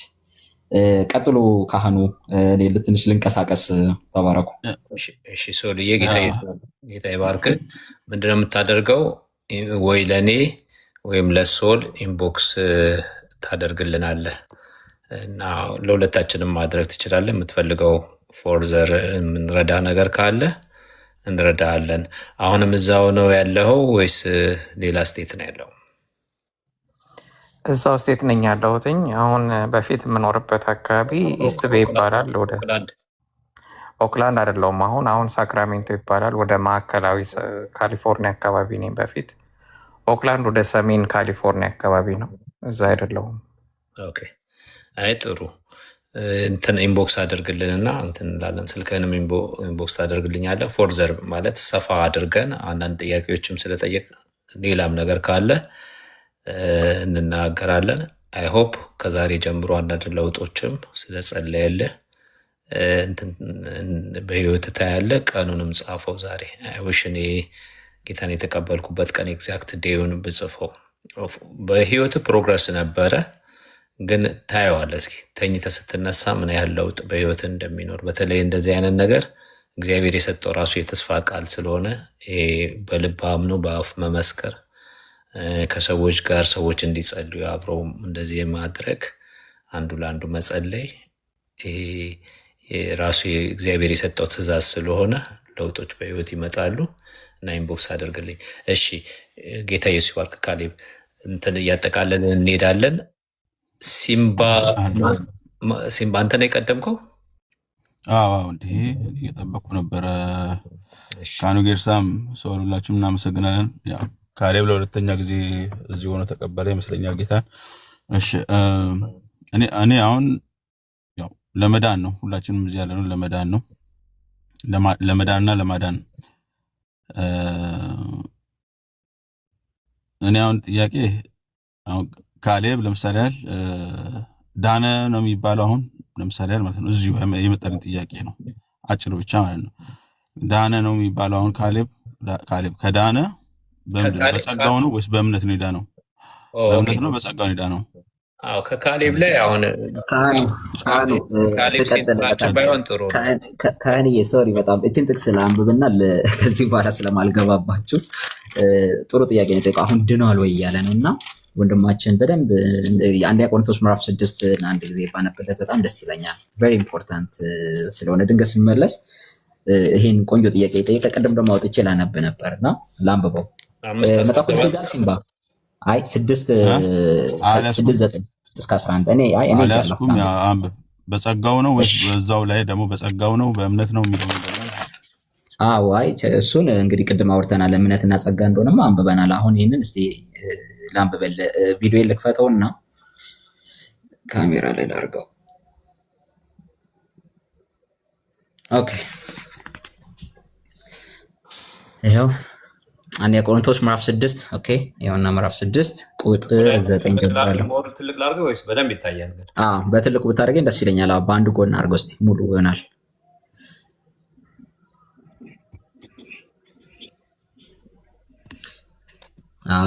አየኸው? ወይስ አመፀኞች የእግዚአብሔርን መንግስት እንዳይወርሱ አታውቁምን? አትሳቱ። ሴሰኞች ቢሆኑ ወይም ጣዖትን የሚያመልኩ ወይም አመንዝሮች ወይም ቀላጮች ወይም ከወንድ ጋር ዝሙት የሚሰሩ ወይም ሌቦች ወይም ገንዘብን የሚመኙ ወይም ሰካሮች ወይም ተሳዳቢዎች ወይም ነጣቂዎች የእግዚአብሔርን መንግስት አይወርሱም። ከእናንተም አንዳንዶቹ እንደዚህ ነበራችሁ። ነገር ግን በጌታ በኢየሱስ ክርስቶስ ስም በአምላካችን መንፈስ ታጥባችኋል፣ ተቀድሳችኋል፣ ጸድቃችኋል። አሜን አሜን። በቃ ከዚህ በፊት እንዲህ ነበርን፣ አሁን ምንድናችሁ አለን? በክርስቶስ ኢየሱስ በአምላካችን መንፈስ ታጥባችኋል፣ ተቀድሳችኋል፣ ጸድቃችኋል ይላል። ስለዚህ እኛ አሁን ካሌብ ከዚህ ቀን ጀምሮ ምን ብሎ ማውራት ይችላል ማለት ነው? ተቀድሻለሁ፣ ጸድቄያለሁ፣ ታጥቤያለሁ፣ ነጽቻለሁ ማለት ይችላል ማለት ነው በኮንፊደንስ። ለምን? በፊት እንዲህ ነበር። በክርስቶስ ኢየሱስና መንገድ ይሄ በእምነት ነው ወይስ ወንድም የጸደቀው የዳነው ወይም የጸደቀው በእምነት ነው ወይስ ሰው በልቡ አምኖ ይጸድቃል በአፉ መስክሮ? ሮሜ 8 ሮሜ 10:9-10 ይኸውልህ ቃሉን እንዳለ ትቀበለዋለህ። ምንድነው አሁን የተናገርከው? ሰው በልቡ አምኖ ይጸድቃል በአፉ መስክሮ ይድናል። እና የራሱ ፕሮግሬሲቭ የሆነ የመለየት እንትን ነበረው። ልክኛ እንደነበረን ዝም ብሎ ሰው በቀደደለት ቦይ አይሄድም ነበር። ኖትስ ያደረገው ተናግሯል። እና ማነው እነ ዘርፌን እንዴት ትሪት እንዳደረጓቸው ኢየሱስ ሲባል ኢየሱስ ቤተክርስቲያን፣ እነዚህ ነገሮች ሬድ ፍላግ እየሆኑ ሚናውን እየለየ ምንድነው ዋስኮ ነው። እሱ ሰው የተከተለ ነው እንጂ እምነት ወደ ራስ ተመለስና ሲምባ አሁን ካሌብን ተዋውና ካህኑዬ ራሱን አውራው ድናሃል ወይ ብለህ አሁን ወደ አንተ የካሌብን ለካሌብ ተወው። በቃ የካሌብ አልቋል። አሁን ያንተን ወደ አንተ እንምጣና ሰው እንዴት ነው አሁን? ኦኬ እኔ አሁን ለማወቅ ጠየቅኩ። ሰው እንዴት ነው በእምነት ነው። አሁን የእሱን ተወውና ሰው እንዴት ነው የሚድነው የሚለው ትመጣለህ ማለት ነው። ጥቅሶችን ሰጥቻ ያለሁኝ ሮሜ 10 ጀምረ። ቆይ አዳምጠኝ። አሁን እየሰበክን ነበረ ከመሸ ጀምሮ እና ሮሜ 10:8 ላይ ቃሉ በልብህም በአፍህም ቀርቧል ይላል። ይሄ ቃል በልብህም በአፍህም ቀርቧል የሚለው አሁን ሲነገር የነበረ ወይም ደግሞ በሆነ አጋጣሚ ወይ ራስህ ያነበብከው ቃል ልብህን ይነካል እና በአፍህም ቀርቦልሃል። ከዛ ያንተን ሪስፖንድ ነው የሚጠብቀው። እሺ ጌርሳም አሁን ይኸውልህ ጌርሳም ምን አለ መሰለህ እኔ አሁን ጠይቃል። ሰው በእምነት ነው የሚድነው ወይስ ብለህ ጠይቃል። ሰዎች አሁን ይሄን ጥያቄ አሁን የመጣልኝ ጥያቄ ነው። ጥያቄን አስቀምጥና ከዛ በኋላ ጥያቄ አዳምጠኝ። በካሌብ ከጠየቅ በኋላ ለሌላ ጥያቄ የምትዘጋጅ ከሆነ የጠየቀውን ጥያቄ መልስ ማሰማ ከሆነ ውጤት አልባ ነው የሚሆነው። እኔ አሁን ሎንግ ዴይ ነው፣ በጣም ደክሞኝ ነው ያልኩት። አሁን ምላሴ ሁሉ እየተሳሰረ ነው ለማውራት። በእንደዚህ አይነት ድካም ስንነግርህ ከጠየቅ በኋላ የጥያቄ መልስ ማዳመጥ አለብህ። ሌላ ጥያቄ በጥያቄ ላይ ከመጣብህ ጻፈው፣ ለወደፊቱም ዛሬ ብቻ እና ሰው በእምነት ነው ወይ የሚድነው የሚል ጠይቃል። እስኪ እሱን እንደገና አጭር አድርገህ በውስጥ ያለው ጥያቄ አስቀምጥ። በእምነት ነው ሳይሆን በጸጋና በእምነት ነው። በጸጋ ነው ወይስ በእምነት ነው? እሺ ጥያቄ ይሄ በጸጋና በእምነት ነው ወይስ እንዴት ነው? ክሊር አድርገው። በጸጋም ነው በእምነት ነው? እንዴት እንደሆነ እነዚህ እንዴት እንደሚቀበል በምንድን ነው? በጸጋ ነው ወይስ በእምነት ነው ሰው የሚድነው? በጣም ጥሩ። አሁን አዳምጠኝ። ለዚህ የሚሻልህን ኤፌሶን 2:8 ቅድም በደንብ አድርገው ከ8 እስከ 10 ሶል ሲያብራራው ነበር። ሁለተኛ ጴጥሮስ ምዕራፍ 1 ቁጥር 2 ላይ እንደዚህ ይላል፣ የመለኮቱ ኃይል በገዛ ክብሩና በጎነቱ የጠራንን በማወቅ ለሕይወትና እግዚአብሔርን ለመምሰል የሚሆነውን ሁሉ ስለሰጠን ይላል። ይሄ የመለኮቱ ኃይል እግዚአብሔር በራሱ ተነሳሽነት ምን አይነት ጸጋ ሰጠን? አንደኛ ለሕይወት የሚሆን ጸጋ ሰጠን። ለሕይወት የሚሆን እንድታየኝም ትንሽ እንትን ላድርገው ይኳል ላድርገው መሰለኝ። ለሕይወትና ለሕይወት እግዚአብሔርን ለመምሰል የሚያድነን ጸጋ፣ እንደገና ደግሞ ከዳንን በኋላ ደግሞ የሚረዳን ጸጋ እግዚአብሔር ራሱ ሰጠን። ይሄ በክርስቶስ ኢየሱስ። ይሄንን እኛ የምንቀበለው በምንድን ነው? በእምነት ነው። ቅድም አስረድቷል። ጸጋው በእምነት አድኗቸዋልና። እምነት ማለት እጅን ዘርግተህ አንድ ነገር ሲሰጥህ እጅን ዘርግተህ መቀበል ማለት ነው። እጅን አጣምረህ አንድ ነገር እግዚአብሔር ልጁን ሰጥቶሃል። እንደገና ሰባኪው በወንጌል ያንን እግዚአብሔር ያደረገልህን ነግረዋል። ይህ ሁሉ ተነግሮህ ማትቀበል ከሆነ እጅን አጣምረሃል ማለት ነው። ማታምን ከሆነ ማለት ነው። ዮሐንስ 1:12 እንደዛ ነው የሚለው፣ ለተቀበሉ በስሙ ለሚያምኑ ለእነሱ የእግዚአብሔር ልጆች የሆኑ ዘንድ ሰጣቸው፣ የእግዚአብሔር ልጅ የሆኑ ዘንድ ስልጣንን ሰጣቸው ይላል። እንደገና ኮምፕሊኬት እንዳላደርግብህ ክርስቶስ ኢየሱስ ስለኛ የሰራውን ስራ እኛ በእምነት እንቀበላለን። ይሄ ጸጋ ይባላል።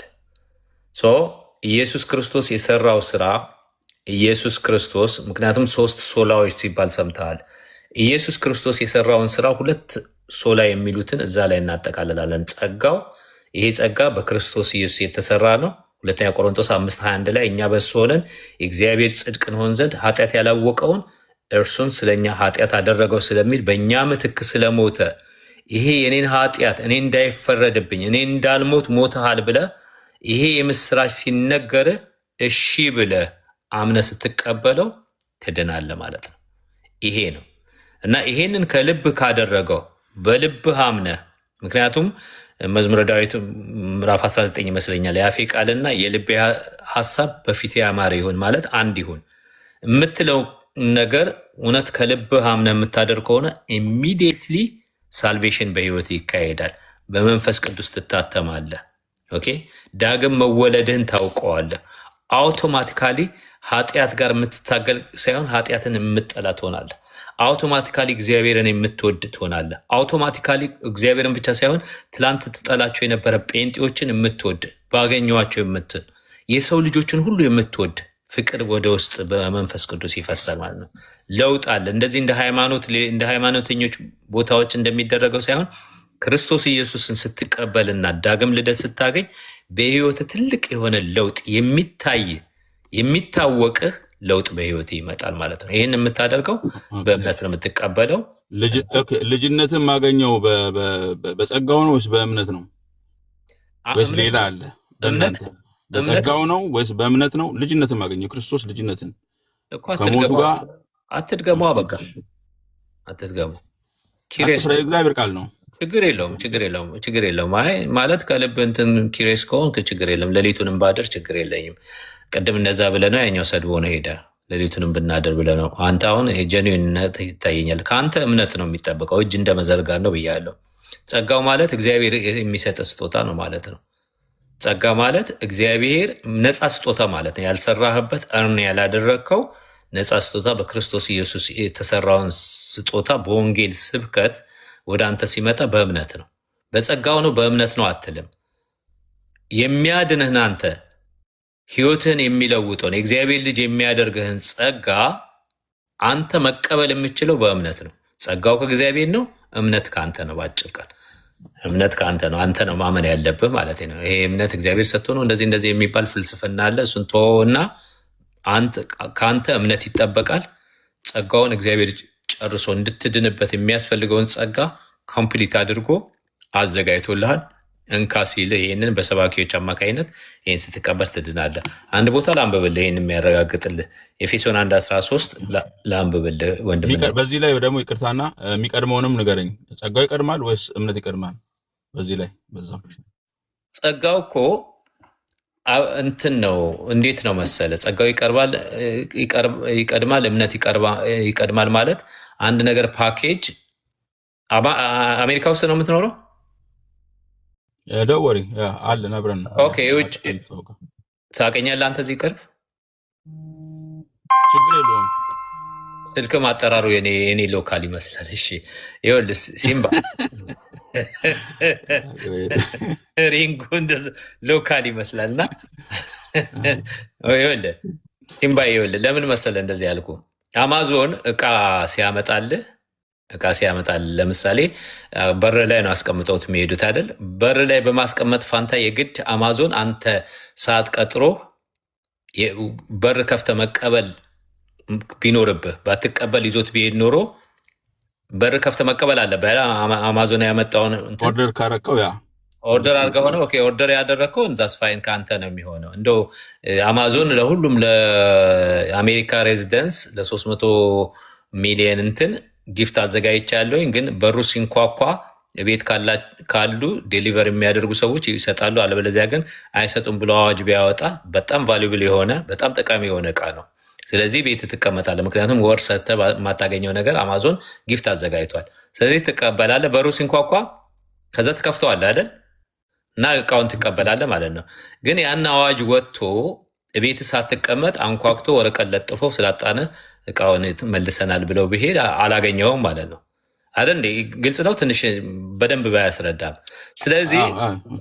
ስለዚህ ልክ እንደዛ እንደ አማዞን ዴሊቨር እንዳደረገው እቃ እግዚአብሔር በክርስቶስ ኢየሱስ አማካኝነት ወደ አንተ ዴሊቨር አድርጓል። ምን? የዘላለም ህይወት። እንዴት? በጸጋው፣ በቃ በነፃ ማለት ነው። ጸጋው ማለት እኮ በነፃ ማለት ነው። ዴሊቨር አድርጓል።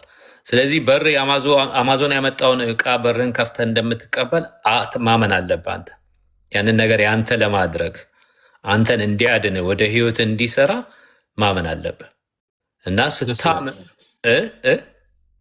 አሁን የሰጠው ደስ ይላል። አሁን ይሄን ለዓለም እንውሰደውና ፖዝ አድርግ። እዚህ ጋር ትቀጥላል። ይቅርታ ካህኑ ጌርሳ ጥቅስ ነበር ከለከልከኝ።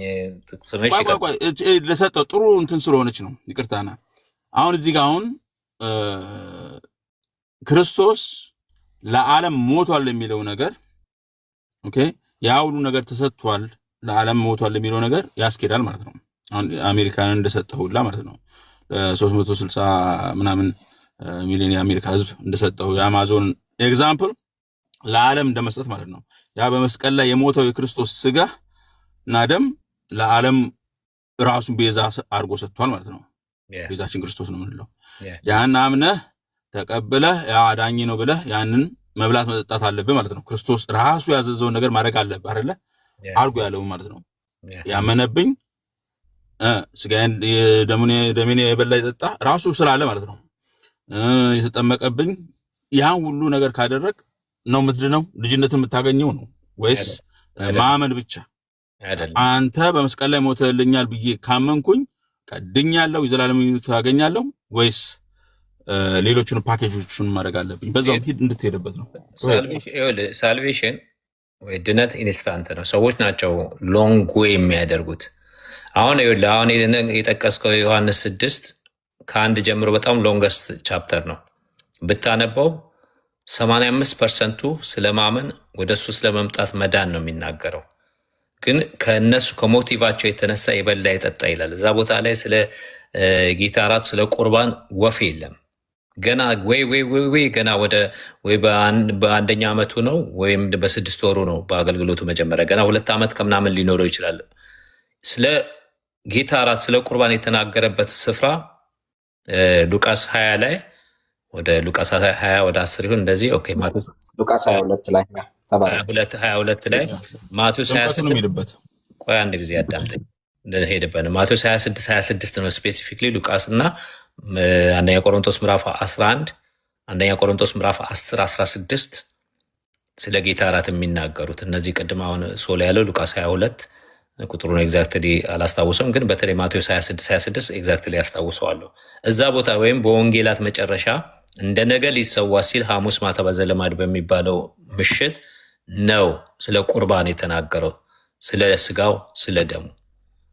ያ በዮሐንስ 6 እንደ ትላንትና ጥቂቱን ማዕድ አብልቷቸው ስለነበር እነሱም ማዕድ ፈልገው ሙሴ እንትን እንዳለን ዘውትር ትሰጠናለን ሌዚዎች ቁጭ ብለው ሙሴ መና እያወረደ አባቶቻቸው እንደመገበ ሊመግባቸው ስለፈለጉ ከዛ በኋላ በመጡበት አመጣጥ በማሊያቸው ነው ያጫወታቸው እዛ ቦታ ላይ እንጂ ጌታ ኢየሱስ ክርስቶስ ራሱን ኮንትራዲክት አያደርግም። ምክንያቱም የሚያምንብኝ ቢኖር እያለ እዛ ቦታ ላይ ገና ከ29 ጀምሮ ስታነበው ዮሐንስ 6 በእምነት ስለመዳን እንደገና ደግሞ እግዚአብሔር የሰጠው ስራ በእኔ ማመን ነው ይህም የዘላለም ህይወት ነው እያለ ስለ እምነት ደጋግሞ አውርቶ ከሞቲቫቸው የተነሳ የተናገረ ወደ 4 ቁጥሮች እነሱ ተወስዶ ለስጋ ወደሙ አባቶች እንኳን በሱ ተሳስተዋል፣ ኢንተርፕሬት ሲያደርጉት ተሳስተዋል። እና ያንን ነው እኔ ከዚህ በፊት አንድ ቦታ አዳም ቤት ገብቼ ያንን ካስረዳ በኋላ እንደውም ብሎክ ነው እንደዚህ ነው ያደረጉኝ መጨረሻ ላይ። ምክንያቱም ደቂቃ ምንም ማስቆም ስለማይችሉ የሆነ 15 ደቂቃ ኤክስፕሌን በደንብ አድርጌ ኤክስፕሌን አደረግኩት እና እሱም አደረገ በደንብ አድርጌ ያሳየኝ። በዛ ምክንያት እንዲህ በኩሉ የሚባል ሰው አለ ተበሳይቶ ከኋላ የገብቶ እንደዛ አስደረጉኝ። ስለዚህ እና ከዛ በኋላ እኔና አዳም ማታ ነው ለመጀመሪያ ጊዜ የተገናኘ ነው እና ያ ቦታ ላይ በደንብ እስኪ ዮሐንስ 6ን ከ20 ምናምን ከ26 አካባቢ በደንብ አድርገህ እንትን በለው 80 ምናልባት 95% ስለ እምነት ወደሱ መጨረሻ ላይም ጴጥሮስም እኮ አንተ የዘላለም ህይወት አለ እና አንተ ክርስቶስ እንደሆን ከአምነናል አውቀናል ብሎ ተናገረ። ስለዚህ ያ ነው። ስለ ጥምቀት ያልከው ደግሞ ያመነ የተጠመቀ ነው ብሎ ማርቆስ 16 የሚለው 15 ላይ ወደ ዓለም ሁሉ ሂዱ ወንጌልን ለፍጥረት ስበኩ፣ እሱን አይጠቅሱትም። ወንጌል ይሰበካል ያመነ የተጠመቀ ይላል እና አንድ ላይ ስቴትመንቱ ስላስቀመጠው ነው። ግን መጽሐፍ ቅዱስ አሁንም መዳን ከብሉይ ኪዳን ጀምሮ እስካሁን ድረስ በእምነት እንደሆነ 99% መዳን በእምነት እንደሆነ መጽሐፍ ቅዱስ ይናገራል። ኦኬ እና ክርስቶስ የተናገረው ስህተት ነው ማለት ነው። ያመነ ተጠመቀ የትኛው ነው ሶሊ? አንድ ጊዜ ሶሊ የትኛው ነው ስህተት? አንድ ጊዜ ኮሬክት አድርገው ሶሊ። ክርስቶስ ራሱ የተናገራቸው ናቸው። አሁን ማመን ይቀድማል። ማመን መቅደሙ ሳይሆን ቆይ አዳምጠኛ አዳምጠኝ። ማመን መቅደሙ ሳይሆን ስቴትመንት ሲነገር አንድ ላይ ስላስቀመጥከው የግድ በኋላ ላይ ለማዳን አንድ ላይ አታመጣውም። ኦኬ ወደ ወንጌልን መስበክ አስቀምጦ ያመነና ነው የሚለው እና አለዋ ገባ። ያመነ እና የተጠመቀ ይድናል ነው። ያላመነ ቀድሞውን ተወልዶበታል ስለሚል ማለት ነው። እኔ ልክፈተው የለምና የሚል ዋሽታል አሳይክ ዋሽታል። አንደኛ እሱ ነው። ይኸውልህ እሱም ቢሆን እኮ ይኸውልህ ማውጣት ትችላለህ። አዲሱ ምናምን ነገር ሲምባ መጽሐፍ ካልሆነ በስተቀር ማውጣት ትችላለህ። ሲምባ አንድ ጊዜ አትጩህ። አሁን ማርሽ ለውጣል። እሱንም ቢሆን እኛ ሲምባ እየጠየቅከው ነው። እሱንም ቢሆን የምንፈጽመው እኛ 100% እኛ ሳውንድ ዶክትሪኑ ይስተካከል ባይነን እንጂ አምነን በስነ ስርዓት እንጠመቃለን። ኦርቶዶክስ ቤተክርስቲያንስ አንደኛ ሳያምኑ ያስጠምቃሉ። አንደኛ፣ ሁለተኛ ደግሞ አምነህም ተጠምቀህም አትድንም ነው የሚሉ ሜሮን ካልተቀባ። ስለዚህ በኦርቶዶክስ ቤተክርስቲያን አምነህም ተጠምቀህም አትድንም። ስለዚህ ጌታ ኢየሱስ ክርስቶስ የሰጠውን ኦርደር አስፈላጊ ከሆነ በዛ የሚፈረድ ቢሆን የሚፈረድባት አሁንም ኦርቶዶክስ ናት። አንደኛ ያላመኑ ሰዎችን ታጠምቃለች። ሁለተኛ ደግሞ አምነህ ተጠምቀህ ሜሮኑ ያ የተቀቀለ ዘይት ካልተቀባ አትድንም ይሉሃል። እንደገና ከዛ በኋላ ድናለሁ ወይ ኖ ቁርባን ካልበላ ይላል። እሺ ስራ ካልሰራ እንደዛ ስለሚሉ በኦርቶዶክስ ቤተክርስቲያን የድነት ትምህርት ስፔሲፊክ የሆነ ካኑ የሳም እሺ ሶል ያሳያል። አነጋገር አስተካክል። አሁን ይሄ ፋክት ከሌ መጥፎ የለማ መጽሐፍ ቅዱስ የለማ ዘይቱ ያ የተቀቀለ ዘይት የለም። ሲቀቀል አሳያል። ስማ እና አሁን ልጅነት የምናገኘው ሶል የሚያሳየን በምንድን ነው? መጀመሪያ በማመን ነው ወይስ እና አንዴ ላሳየህ ለጠየቀው ጥያቄ ያሳየህ። ቆይ አንድ ጊዜ የሚታደርገው ሁለቱን ልመልስ። አንደኛ እና ሚል የለውም። እሺ ያመነ የተጠመቀም ይድናል ነው የሚለው። ከዛስ እሱ ጋር ብቻ ያቆም፣ ያላመነ ግን ይፈረድበታል። አየኸው? የሚያስፈርድብህ እምነት ነው። ይፈረድብሃል። ያልተጠመቀስ ይፈረድብሃል። የነገርኩህ ለዛ እኮ ነው። ማመኑ እና ሚላለ ግን መጀመሪያ እና ሚለው አለ እና ሚለውን ዋሽ ተሳስቻለሁ በላ። አሁን ይሄ የምታመጡት ምንድነው? አዲስ መደበኛ 54ቱ ነው። የ54ቱ ነው። ይሄ አዲስ መደበኛ ትርጉም አይደለም። አሁን ይጠፋብኛል እንጂ አወጣልህ ነበር የራሴ ማለት ነው። አውጣው ይጠፋ፣ ችግር የለም እናስገባለን። አውጣው እየተጠቀምኩበት ስለሆነ ነው። ያመነ እና የተጠመቀ አይልም። አሁን ይሄንን አይልም ብያለሁ። ራስህ ወጥተህ በኋላ ቼክ ታደርገዋለህ። እኔ ግን ይኸው በተግባር ይሄው እዚህ ጋር ቪዲዮን የተጠመቀም ነው የሚለው። ያመነ የተጠመቀም ይድናል እንጂ ያመነ እና ከክርስቶስ ጋር ተጠምቀን ይኸውልህ ስንጠመቅ ነው ከክርስቶስ ጋር ተቀብረን የምንነሳው ወይስ ምንድን ነው? ቆይ ወደ ጥምቀቱ እንመጣለን። መጀመሪያ ግን ቆይ ስጋውና ደግሞ ላይ የጠየቅከውን ጥያቄ ግን በደንብ አድሬስ እናደርገው። ቅድም ማን ነው ካህኑ እያወራ ነበር። አንዴ እሱ ልመልስልህ እና ወደ ጥምቀቱ በደንብ ደግሞ ዲቴል እንዴት ነው የምንወለደው፣ እንዴት ነው የእግዚአብሔር ልጆች የምንሆነው የሚለውን ደግሞ በደንብ ካህኑ ይመልስልሃል። እችኛዋን ግን ኦርቶዶክስ አሳስታ ዮሐንስ ወንጌል ምዕራፍ 6ን ዮሐንስ ወንጌል ምዕራፍ 6ን አጣማ ስለሆነ ያስተማረቻችሁ ያንን እንትን እንበለው ክሊር እናድርገው። ምን ነው ስልክ ላይ ስለምጠቀም መጽሐፌን ገብቶኛል። ያው እኔ እንግዲህ አዲስ እኔ ልዋሽ አልችልም መቼም ፊቴን ላሳየን ነው። ቆይ ምን ዋሽለት እኮ ጌታ የለም ጋይስ፣ ምን አስባችሁ ነው? ኦፊሻሊ ሪስፖንሲቢሊቲ ወስደን ነው የምናወራውን ነገር የምናወራውና ብዙ እንትን አትበል፣ አትጠራጠር፣ በሱ ጉዳይ አትጠራጠር። ያው እኔ ሰለሞን ነኝ። ኦኬ ስለዚህ ዶወሪ ምን ልፈልጌ ነው ላዙረው ፊታችን አሳይተን የምናወራ እንትን ስለሆነ ነው የምናወራው ነገር እውነት ስለሆነ ነው። ኦኬ ስለዚህ ዶንት ልልፈልግ እኛ እዚህ ተጎዳን እኮ አንተ እንደዚህ እንትን በቅቤ የተለቀቀ ያለውም እያለ ነው ሶል ያለውም እያለ ነው። ተባረከ ገስቲ። አሁን ይኸውልህ ዮሐንስ ወንጌል ምዕራፍ 6ን ጌታ ኢየሱስ ክርስቶስ እንጀራ ወይ ደግሞ የተጋገረ ዳቦ የወይን ጭማቂ አቅርቦ ኦኬ የጌታ ራት ስርዓትን የሰጠበት ቦታ አይደለም። አንደኛ ዮሐንስ ወንጌል ምዕራፍ 6 የለም። ለምሳሌ ማቴዎስ ወንጌል 26 ላይ ብትሄድ 26 ቅድም ካኑ እየነገረ ነበር። የሉቃስ ወንጌል ምዕራፍ 22 ቁጥር 5 ጀምሮ ያለውን ሐሳብ ስታነብ ኦልሬዲ እንጀራ ማዕድ አዘጋጁልኝ ብሎ እራት እበላለሁ ብሎ እራትን አዘጋጁልኝ፣ የተነጠፈ አዳራሽ ሰው ይሰጣቸዋል ሂዱ ብሎ አዘጋጁልኝ ብሏቸው ሄዶ አዘጋጅቶለት ማዕድ ቀርቦ የወይን ጭማቂ ቀርቦ ነው ጌታ ኢየሱስ ያንን ትእዛዝ የሰጠው።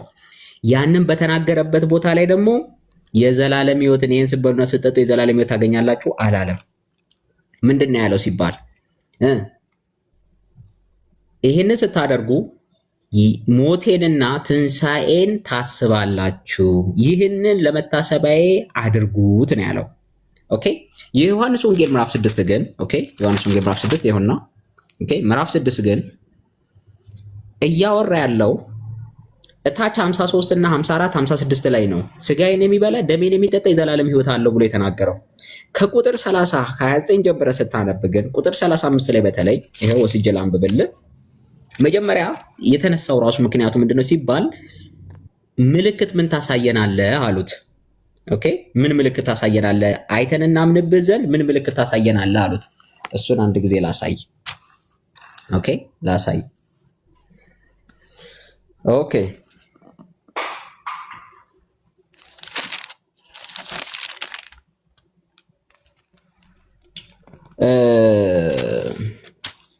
ይህ የእግዚአብሔር ስራ ነው ብሎ ጌታ ኢየሱስ ክርስቶስ ከመናገሩ በፊት ለምሳሌ እንደዚህ ይላል። ኢየሱስም መልሶ እውነት እላችኋለሁ የምትፈልጉኝ እንጀራን ስለበላችሁና ስለጠገባችሁ ነው። እንጀራን ስለበላችሁና ስለጠገባችሁ ነው እንጂ ምልክቶችን ስላያችሁ አይደለም። ለምን መሰለ? ከዚህ በፊት እዚህ ጋር ጠይቀውታል። አንድ ጊዜ እዚህ ጋር ላሳያችሁ ምልክትን ለዛ ነው ያን ነፃ ምግብ ስለለመዱ ነው። እኮ ያ በልቷል እኮ ይኸውልህ ምግብን በልቷል፣ ግን ምልክት አሳየን ብለውታል። ኦኬ ምልክት ማለት ነው። ምልክት ምን ታሳየናለህ ብለውት ነው ይሄንን የመለሰው። እና ጌታ ኢየሱስ ክርስቶስ ሲመልስላቸው ምንድነው ያላቸው? እውነት እላችኋለሁ የምትፈልጉ እንጀራ ስለበላችሁና ስለጠገባችሁ ነው እንጂ ምልክቶችን ስላያችሁ አይደለም። ለሚጠፋ መብል አትስሩ፣ ነገር ግን ለዘላለም ሕይወት ለሚኖር መብል የሰው ልጅ ለሚሰጣችሁ ስሩ፣ እርሱን እግዚአብሔር አብ አትሞታል። እንግዲህ የእግዚአብሔርን ስራ እንድንሰራ ምን እናድርግ አሉት። ኦኬ የእግዚአብሔርን ስራ ስሩ ተብለዋል። ኦኬ የእግዚአብሔርን ስራ ስሩ ተብለዋል። ምንድነው ይሄ የእግዚአብሔር ስራ ሲባል ምን እናደርግ ሲሉት ይህ የእግዚአብሔር ስራ ለኢየሱስም መለሰው። ይህ የእግዚአብሔር ስራ ምን እንድትሆኑ ነው? ይህ ስራ እርሱ በላከው እንድታምኑ ነው። አየው የእግዚአብሔር ስራ በእርሱ እንድታምኑ ነው። እግዚአብሔር በላከው እግዚአብሔር አበላከው በእርሱ እንድታምኑ ነው አላቸው። እንግዲህ እንኪያ አይተን እንድናምንህ አንተ ምን ምልክት ታደርጋለህ? ያውና ቁጥር 30 ይሄን ነው የፈለኩት። ኦኬ አይተን እንድናምንብህ ምን ታደርጋለህ አሉት። ምንስ ትሰራለህ? ይበሉ ዘንድ ብለው ጥቅስ ጠቀሱለት ከብሉይ ኪዳን። ይበሉ ዘንድ ከሰማይ እንጀራ ሰጣቸው ተብሎ እንደተጻፈ አባቶቻችን በምድረ በዳ መና በሉ አሉት። ኦኬ ጥቅስ ጠቀሱ ማለት ነው። ኢየሱስም እውነት እውነት እላችኋለሁ እውነተኛ እንጀራ ከሰማይ የሚሰጣችሁ አባቴ ነው እንጂ ከሰማይ እንጀራ የሚሰጣችሁ ሙሴ አይደለም። የሰጣችሁ ሙሴ አይደለም አባቴ ነው የሰጣችሁ አላቸው። ሲጀመር የእግዚአብሔር እንጀራ ከሰማይ የሚወርድ ኦኬ ቤተልሔም ተጋግሮ የሚመጣ አይደለም፣ ከሰማይ የሚወርድ ለዓለምም ሕይወትን የሚሰጥ ነውና አላቸው። ስለዚህም ጌታ ሆይ ይህን እንጀራማ ዘወትር ስጠን አሉት። እንዴ ዘለዘላለም ያኖር ከሰማይ የወረደ እንጀራ ይህንንማ ስጠን አሉት። ዘወትር ፈሪሳውያን ማለት ነው። ኢየሱስ እንዲህ አላቸው፣ የሕይወት እንጀራ እኔ ነኝ። ወደ እኔ የሚመጣ ችን በደንብ ስማ፣ ወደ እኔ የሚመጣ ከቶ አይራብም። ምን ማለት ነው? የማይራበው የበላ ሰው ነው። ኢየሱስ እንዲህ አላቸው፣ የሕይወት እንጀራ እኔ ነኝ። ወደ እኔ የሚመጣ ከቶ አይራብም፣ ይጠግባል ማለት ነው። ወደሱ የሚመጣ ሰው በእኔ የሚያምን ኦኬ በእኔ የሚያምንም ሁልጊዜ ከቶ አይጠማም፣ ይጠጣል፣ ይረካል ማለት ነው። ምን ማለቱ ነው? ሊትራሊ እሱን ስጋና ደም ልትበላ አትችልም። እያወራ ያለው ምንድን ነው? ወደ እኔ መምጣት ነው እያለ ያለው። መብላት የሚባለው ነገር መጥቀብ የሚባል ነገር ወደ እኔ መምጣት ነው። ወደ ዘላለም ሕይወት የሚወስደው ወደ እኔ መምጣት ነው። አይራብም። በእኔ የሚያምንም ሁልጊዜ ከቶ አይጠማም፣ ከቶ አይጠማም። አየኸው? ወደሱ በእርሱ ማመን ነው መጠጣት ማለት። ኦኬ የሱ ይሄ አብ የላከውን የእግዚአብሔርን ልጅ ማመን፣ ወደ እርሱ መምጣት፣ መብላትና መጠጣት፣ አለመራብና አለመጠማት ማለት ይሄ ነው። ከዛ በኋላ ይወርድና ኦኬ ይወርድና እንዲህ እያለ ይሄድና ኦኬ ይሄ እንዴት ነው ስጋው እንዴት ሊሰጠን ይችላል ብሎ ሲወዛገቡ ታያለ። ኦኬ እንዴት ነው የሰውን ስጋ ምንበላው ብሎ ጫንቋቸው ነበረ። ኦኬ እዚህ ጋር ለምሳሌ እንግዲህ አይሁድ ከሰማይ የወረደ እንጀራ እኔ ነኝ ስላለ ስለርሱ አንጎራጎሩ ይላል። አባቱና እናቱን የምናውቃቸው ይህ የዮሴፍ ልጅ ኢየሱስ አይደለምን? እንግዲህ ከሰማይ ወርጃለሁ እንዴት ይላል አንድ አለው። ኢየሱስ መለሰ አላቸው፣ እርስ በርሳችሁ አታንጎራጉሩ። የላከኝ አብ ከሳበው በቀር ወደ እኔ ሊመጣ የሚችል የለም፣ እኔም በመጨረሻው ቀን አስነሳዋለሁ ብሎ ይነግራቸውና አሁን ወደ እናንተ ጥያቄ ልምጣ። ቁጥር 54 ጀምሬ ላንብብላችሁ። የሰውን ልጅን ስጋ ካልበላችሁ ደሙንም ካልጠጣችሁ በራሳችሁ ሕይወት የላችሁም። ኦኬ ከላይ ጀምሮ ነው የመጣው። እንግዲህ ስጋዬን የሚበላ ደሜን የሚጠጣ የዘላለም ሕይወት አለው፣ እኔም በመጨረሻው ቀን አስነሳዋለሁ። ስጋዬም እውነተኛ መብል ደሜም እውነተኛ መጠጥ ነውና ስጋዬን የሚበላ ደሜን የሚጠጣ በእኔ ይኖራል፣ እኔም በእርሱ እኖራለሁ። ሕያው አብ እንደላከኝ እኔም ከአብ የተነሳ ሕያው እንደሆንኩ እንዲሁ የሚበላኝ ደግሞ ከእኔ የተነሳ ሕያው ይሆናል። ስለዚህ እኔን የሚበላኝ ኦኬ ደሜን የሚጠጣ ብሎ የሚያወራው ኦኬ በእርሱ ወደ እርሱ መምጣትና በእርሱ ማመን እንደሆነ ቁጥር 35 ላይ ወረዳ ያብራርቷል። ይሄ ነገር ግን ሊትራሊ እናንተ እንደወሰዳችሁት መስሏቸው ግን ሐዋርያት ራሱ ግራ ገብቷቸው ቁጥር 62ን አሁን ብዙ ጊዜ ቄሶቹ ማያነቡልን አንብብልን። ይሄንን ሐሳብ አልጨረሰም። ኦኬ ይሄ ቁጥር 60 ላይ ከደቀ መዛሙርቱም ብዙዎቹ በሰሙ ጊዜ ይህ የሚያስጨንቅ ንግግር ነው አሉ። ማለት ሊትራሊ እንዴት ነው የኢየሱስን ስጋ የምትበላው? ኦኬ አጨነቃቸው ማለት ነው። የሚያስጨንቅ ንግግር ነው፣ ማን ሊሰማው ይችላል አሉ። ኢየሱስ ግን ደቀ መዛሙርቱ ስለዚህ እንዳንጎራጎሩ በልቡ አውቆ አላቸው። አሁን ጌታ ክሊር አረጋው። ይሄ ነገር እንዴት ነው የሚለውን ሊትራሊ የሚወሰድ ነገር ነው አይደለም የሚለውን ክሊር አረጋው። ይህ ያሰናክላችኋልን? እንግዲህ የሰው ልጅ አስቀድሞ ወደ ነበረበት ሲወጣ ብታዩ እንዴት ይሆናል? ወደ ሰማይ ሲወጣ ብታዩ ሳረቅ እንዴት ምን ልታስቡ ነው አላቸው። ህይወትን የሚሰጥ መንፈስ ነው። አየው፣ ህይወትን የሚሰጥ መንፈስ ነው። እሱ ብቻ አይደለም፣ ስጋ ምንም አይጠቅምም። እኔ የነገርኳችሁ ቃል ምንድን ነው አለ። ይሄ ከላይ ያወራው ሁሉ እኔ የነገርኳችሁ ቃል መንፈስ ነው፣ ህይወትም ነው። የተናገረው መንፈሳዊ ንግግር ነው። በእርሱ ስለማመንና በእርሱ ኦኬ ከሰማይ የወረደውን እንጀራ ለኔ ነው ብሎ የማመን ጉዳይ ነው። ስለዚህ እንጀራና ቂጣ ይኸውልህ ወይን ጭማቂ እዚህ ጋር የለም። ማቴዎስ 26 እና ሉቃስ ጋር በወስድ ግን የጌታ ራት የሰጠበት ቦታ ብትሄድ ግን ወይኑን ምንድን ነው እንጀራውን አነሳ አመስግኖ ቆርሶም ሰጣቸው። አዎ ይኸው እሱ የዳኑ ሰዎች ይኸውልህ የዳኑ ሰዎች የሚወስዱት ያድናል የሚለው ነገር ቃሉ ነው እያልከኝ ነው በአሁኑ ሰዓት ማለት አይደለም። በሱ ማመንና ይሄ ይኸውልህ ዮሐንስ 6 እና አይደል አሁን ያነበብኩት ወንድሜ አሁን ይሄን ሁሉ ያነበብኩን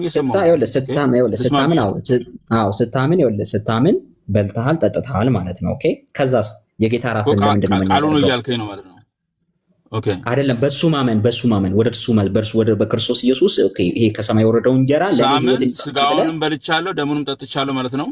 yes exactly ከዛ በኋላ የጌታ ራትን ክሊር ላርግላ። ከዛ በኋላ ደግሞ ይሄ በየስንሰበሰብ ደግሞ የምንወስደው የምንቆርሰው ማዕድና ደግሞ ያመነ ይላል እኮ ያመነ ይላል ያመነ የተጠመቀ ይላል ስጋዬን የበላ ደሜን እሱ ደግሞ ሌላ ነው። ቆይ እሱ ማርቆስ ነው። እሱ ማርቆስ ወንጌል ነው። ዮሐንስ 6 አይደለም። እሱ ደግሞ ሌላ ነው እኮ አይደለ? ኦኬ ያመነ የተጠመቀ የሚለውን እኮ ከጌርሳም ጋር ተቀጥላላችሁ። ኦኬ ቀደም ስለጀመራችሁ እኔ አሁን የስጋውና ደግሞ ጉዳይ ነው እያስረዳው ያሉት። ዮሐንስ 6ን ቤተክርስቲያናችሁ ሮንግሊ ኢንተርፕሬት አድርጋ ነው ያስተማረቻችሁ። እሱን ክሊር እያደረኩልህ ነውና ከማቴዎስ ጋር ከሉቃስ ጋር ቂጣውን ቆርሶ ሰጠው ምንድን ነው? እሺ ቂጣውን ቆርሶ ሰጠው ምንድን ነው? ቃሉ ነው። ቂጣውን ቆርሶ ሰጣቸው ወይኑንም ቀርቶ ሰጣቸው የሚለው ቃሉ ነው ወይ እኮ? ይሄንን ስበሉ የዘላለም ሕይወት ታገኛላችሁ ብሏል ጌታ እዛ ጋር።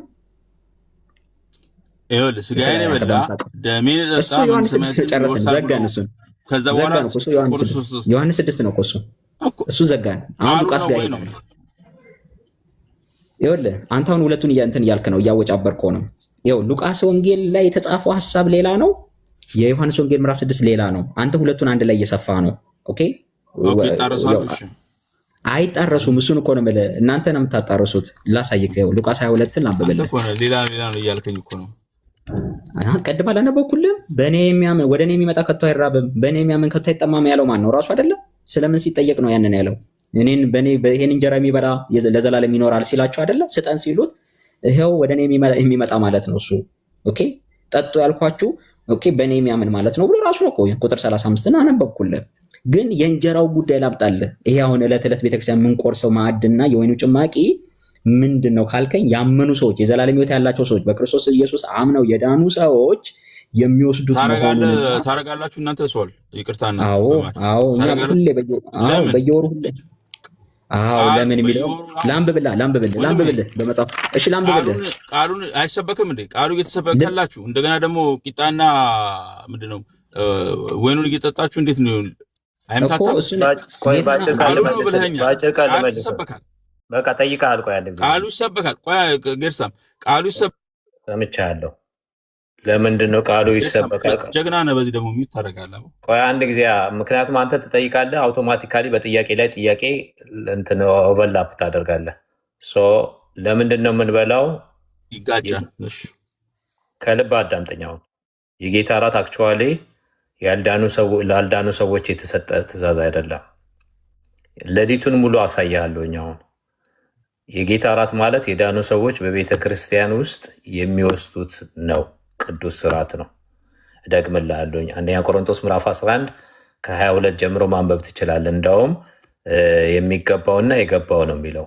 የሚገባው ማለት ኃጢአት ያልሰራና እንደገና ይሄን ነገር የተረዳ ሰው ነው የሚወስደው።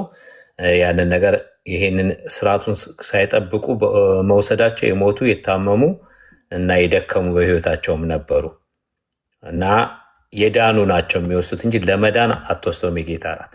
ፕራክቲካሊ ሐዋርያቶቹም ያደረጉት እንደዛ ነው። ኮንቲኒስሊ ሁልጊዜ አትድንም። እናንተ እንደምትሉት እንዴት ማጠፊያ እንደሚያጥር ሁልጊዜ እየወሰድከው አትድንም። በቤተ ክርስቲያን ውስጥ የሚወሰን ነው። እናንተ እንዴት ቃሉን እየሰበካችሁ በወር የምትወስዱት? ጌርሳ ይቅርታና በወር ለመታሰቢያ ያድርጉት ብሏል። ይኸውልህ ሉቃስ ላይ ያነብልሃል። ምን ለመሆን ይህንን በበላችሁ ጊዜ ሞቱን ትናገራላችሁ። ቃሉ ነው ብለውኛል። አሁን አንብበህ ቃሉ ነው ብለኛል። ስጋውና ሚት አደርጋለሁ ይግድ ለምንድን ነው የምትወስዱት ካልባል አዳምጥ። ያንተ ችግር ቅድም መግቢያ ላይ ነገር ያለው ትጠይቅና እንደገና ጥያቄ በጥያቄ ኦቨርላፕ ታደርጋለህ። የተጋጨ ነገር ነው የሚወራው። አዳምጠኛ። ለምንድን ነው የምትወስዱት ብለሃል አይደል? በቤተ ክርስቲያን ነው ስል ለምን ስትል ይኸውልህ ያነብልህ ነው። አንደኛ ሉቃስ 22 ላይ ለመታሰቢያ ይላል። አንደኛ ቆሮንቶስ 11 ላይ እዚህም ጋር ለመታሰቢያ በበላችሁ ጊዜ ሞቱን ትናገራላችሁ ይላል። እና ይሄ ጸጋ የምንካፈልበት ነው። እርስ በርሳችን ህብረት የምንፈጥርበት ብዙ ቤኔፊት አለው። በቤተ ክርስቲያን ውስጥ አማኞች ሁልጊዜ መውሰድ አለባቸው። አንብብለት ሶል ጸጋ የምንካፈልበት ነው ትላለህ። እንደገና ጸጋ እንደገና በፊት እንትን ብለሃል። እሺ አውራ አይደለም። እሺ ሲምባዬ ቆይ ጸጋ መካፈል አለ ኤቭሪዴይ ማለት ነው በየወሩ ለመጠየቅ ከሆነ ግን አስቀድመ የተሞላው እዛ ፌክ የሞሉህን ይዘህ ከመጣ ከሆነ አንተ ጋር እኮ አሁን እኮ የኢትዮጵያ ኦርቶዶክስ አምልኮና ስርዓት የውጭ ግንኙነት ገጽ 30 ላይ ካህኑ ይለውጡ። ቆይ አዳምጠኝ። እናንተ ጋር እኮ የጌታ እራት ትክክል አይደል? አንደኛ ካህኑ ይለውጠዋል ነው የሚለው። አዳምጠኛ እኮ ጠይቀህ ስናገረው ላስማ። እሺ እንትን አትበል። ካህኑ ይለውጠዋል ይላል። እናንተ ጋር እኮ ትክክልም አይደለም፣ ኮምፕሊትሊ ሮንግ ነው። አንደኛ ቅድም እንደነገርኩ ነው 10 ጊዜ የጌታ እራት 10 ጊዜ አትድንም። ሁለተኛ ካህኑ ካልለወጠ ዋጋ የለውም። ፓወር የተሰጠው ለካህኑ ነው። ቅዳሴ በቀደሰ ጊዜ ይላል፣ ሌላ ጊዜ ደግሞ እንሰዋዋለን ይላል። እና የጌታ እራት እናንተ ጋር የተቀመጠበት መንገድ አብሶሉትሊ መጽሐፍ ቅዱሳዊ ያልሆነ ነው። ሶል እየቀጠለ ሁለቱን ለያቸው። ዮሐንስ 6ን በኮንቴክስቱን ከላይ ጀምረን ከቁጥር 30 ከ29 ጀምረን አንብበናል። ኦኬ በምን አይነት ኮንቴክስት እንደተነገረ ጌታ ኢየሱስ ክርስቶስን ግራ ለገባቸው ሰዎች ሊትራሊ የሚበላ የሚጠጣ ነገር እንደሆነ ሲያስቡ ለነበሩ ሰዎች በእርሱ ማመንና ኦኬ ወደ እርሱ መምጣት እንደሆነና ያ ነው መብላትና መጠጣት ብሎ የህይወትን ቃልና መንፈሳዊ ንግግር እንደተናገረ ተናገረ ማለት ወይ ደግሞ ሊትራል ነገር እንዳልሆነ ዳቦና እንጀራም ቀርቦ ባርኮ ቆርሶ ሰጥቶ እንኮ ይሄንን ብሎ የዘላለም ታገኛላችሁ አላለም። ይሄው እዚህ ላሳየ ሉቃስ 22 ላይ እንጀራ የቀረበበት ቦታ ሉቃስ 22 ቁጥር 14 ሰዓቱን በደረሰ ጊዜ ከ12ቱ ሐዋርያት ጋር በማዕድ ተቀመጠ። ኦኬ እርሱም ከመከራዬ በፊት ከእናንተ ጋር ይህ ፋሲካ ልበላ እጅግ እመኝ ነበር እላችኋለሁና በእግዚአብሔር መንግስት እስኪፈጸም ድረስ ወደፊት ከዚህ ኦኬ አልበላም አላቸው። ጽዋንም ተቀበለ አመስግኖ ይህን እንካችሁ ኦኬ ጽዋ ቀርቧል እዚህ ጋር እንካችሁ በመካከላችሁ ተካፈሉት እላችኋለሁና የእግዚአብሔር መንግስት እስክትመጣ ድረስ ካሁን ጀምሮ ከወይኑ ፍሬ አልጠጣም አለ። እንጀራንም አንስቶ አመሰገነ ቆርሶም ሰጣቸውና ስለእናንተ የሚሰጠው ስጋዬ ይህ ነው አለ። አየው እንጀራ አለ፣ የተቀረበ ወይን ጭማቂ አለ፣ ጽዋ አለ። ቀደም እዛ ዮሐንስ ወንጌል ላይ አለ የለም።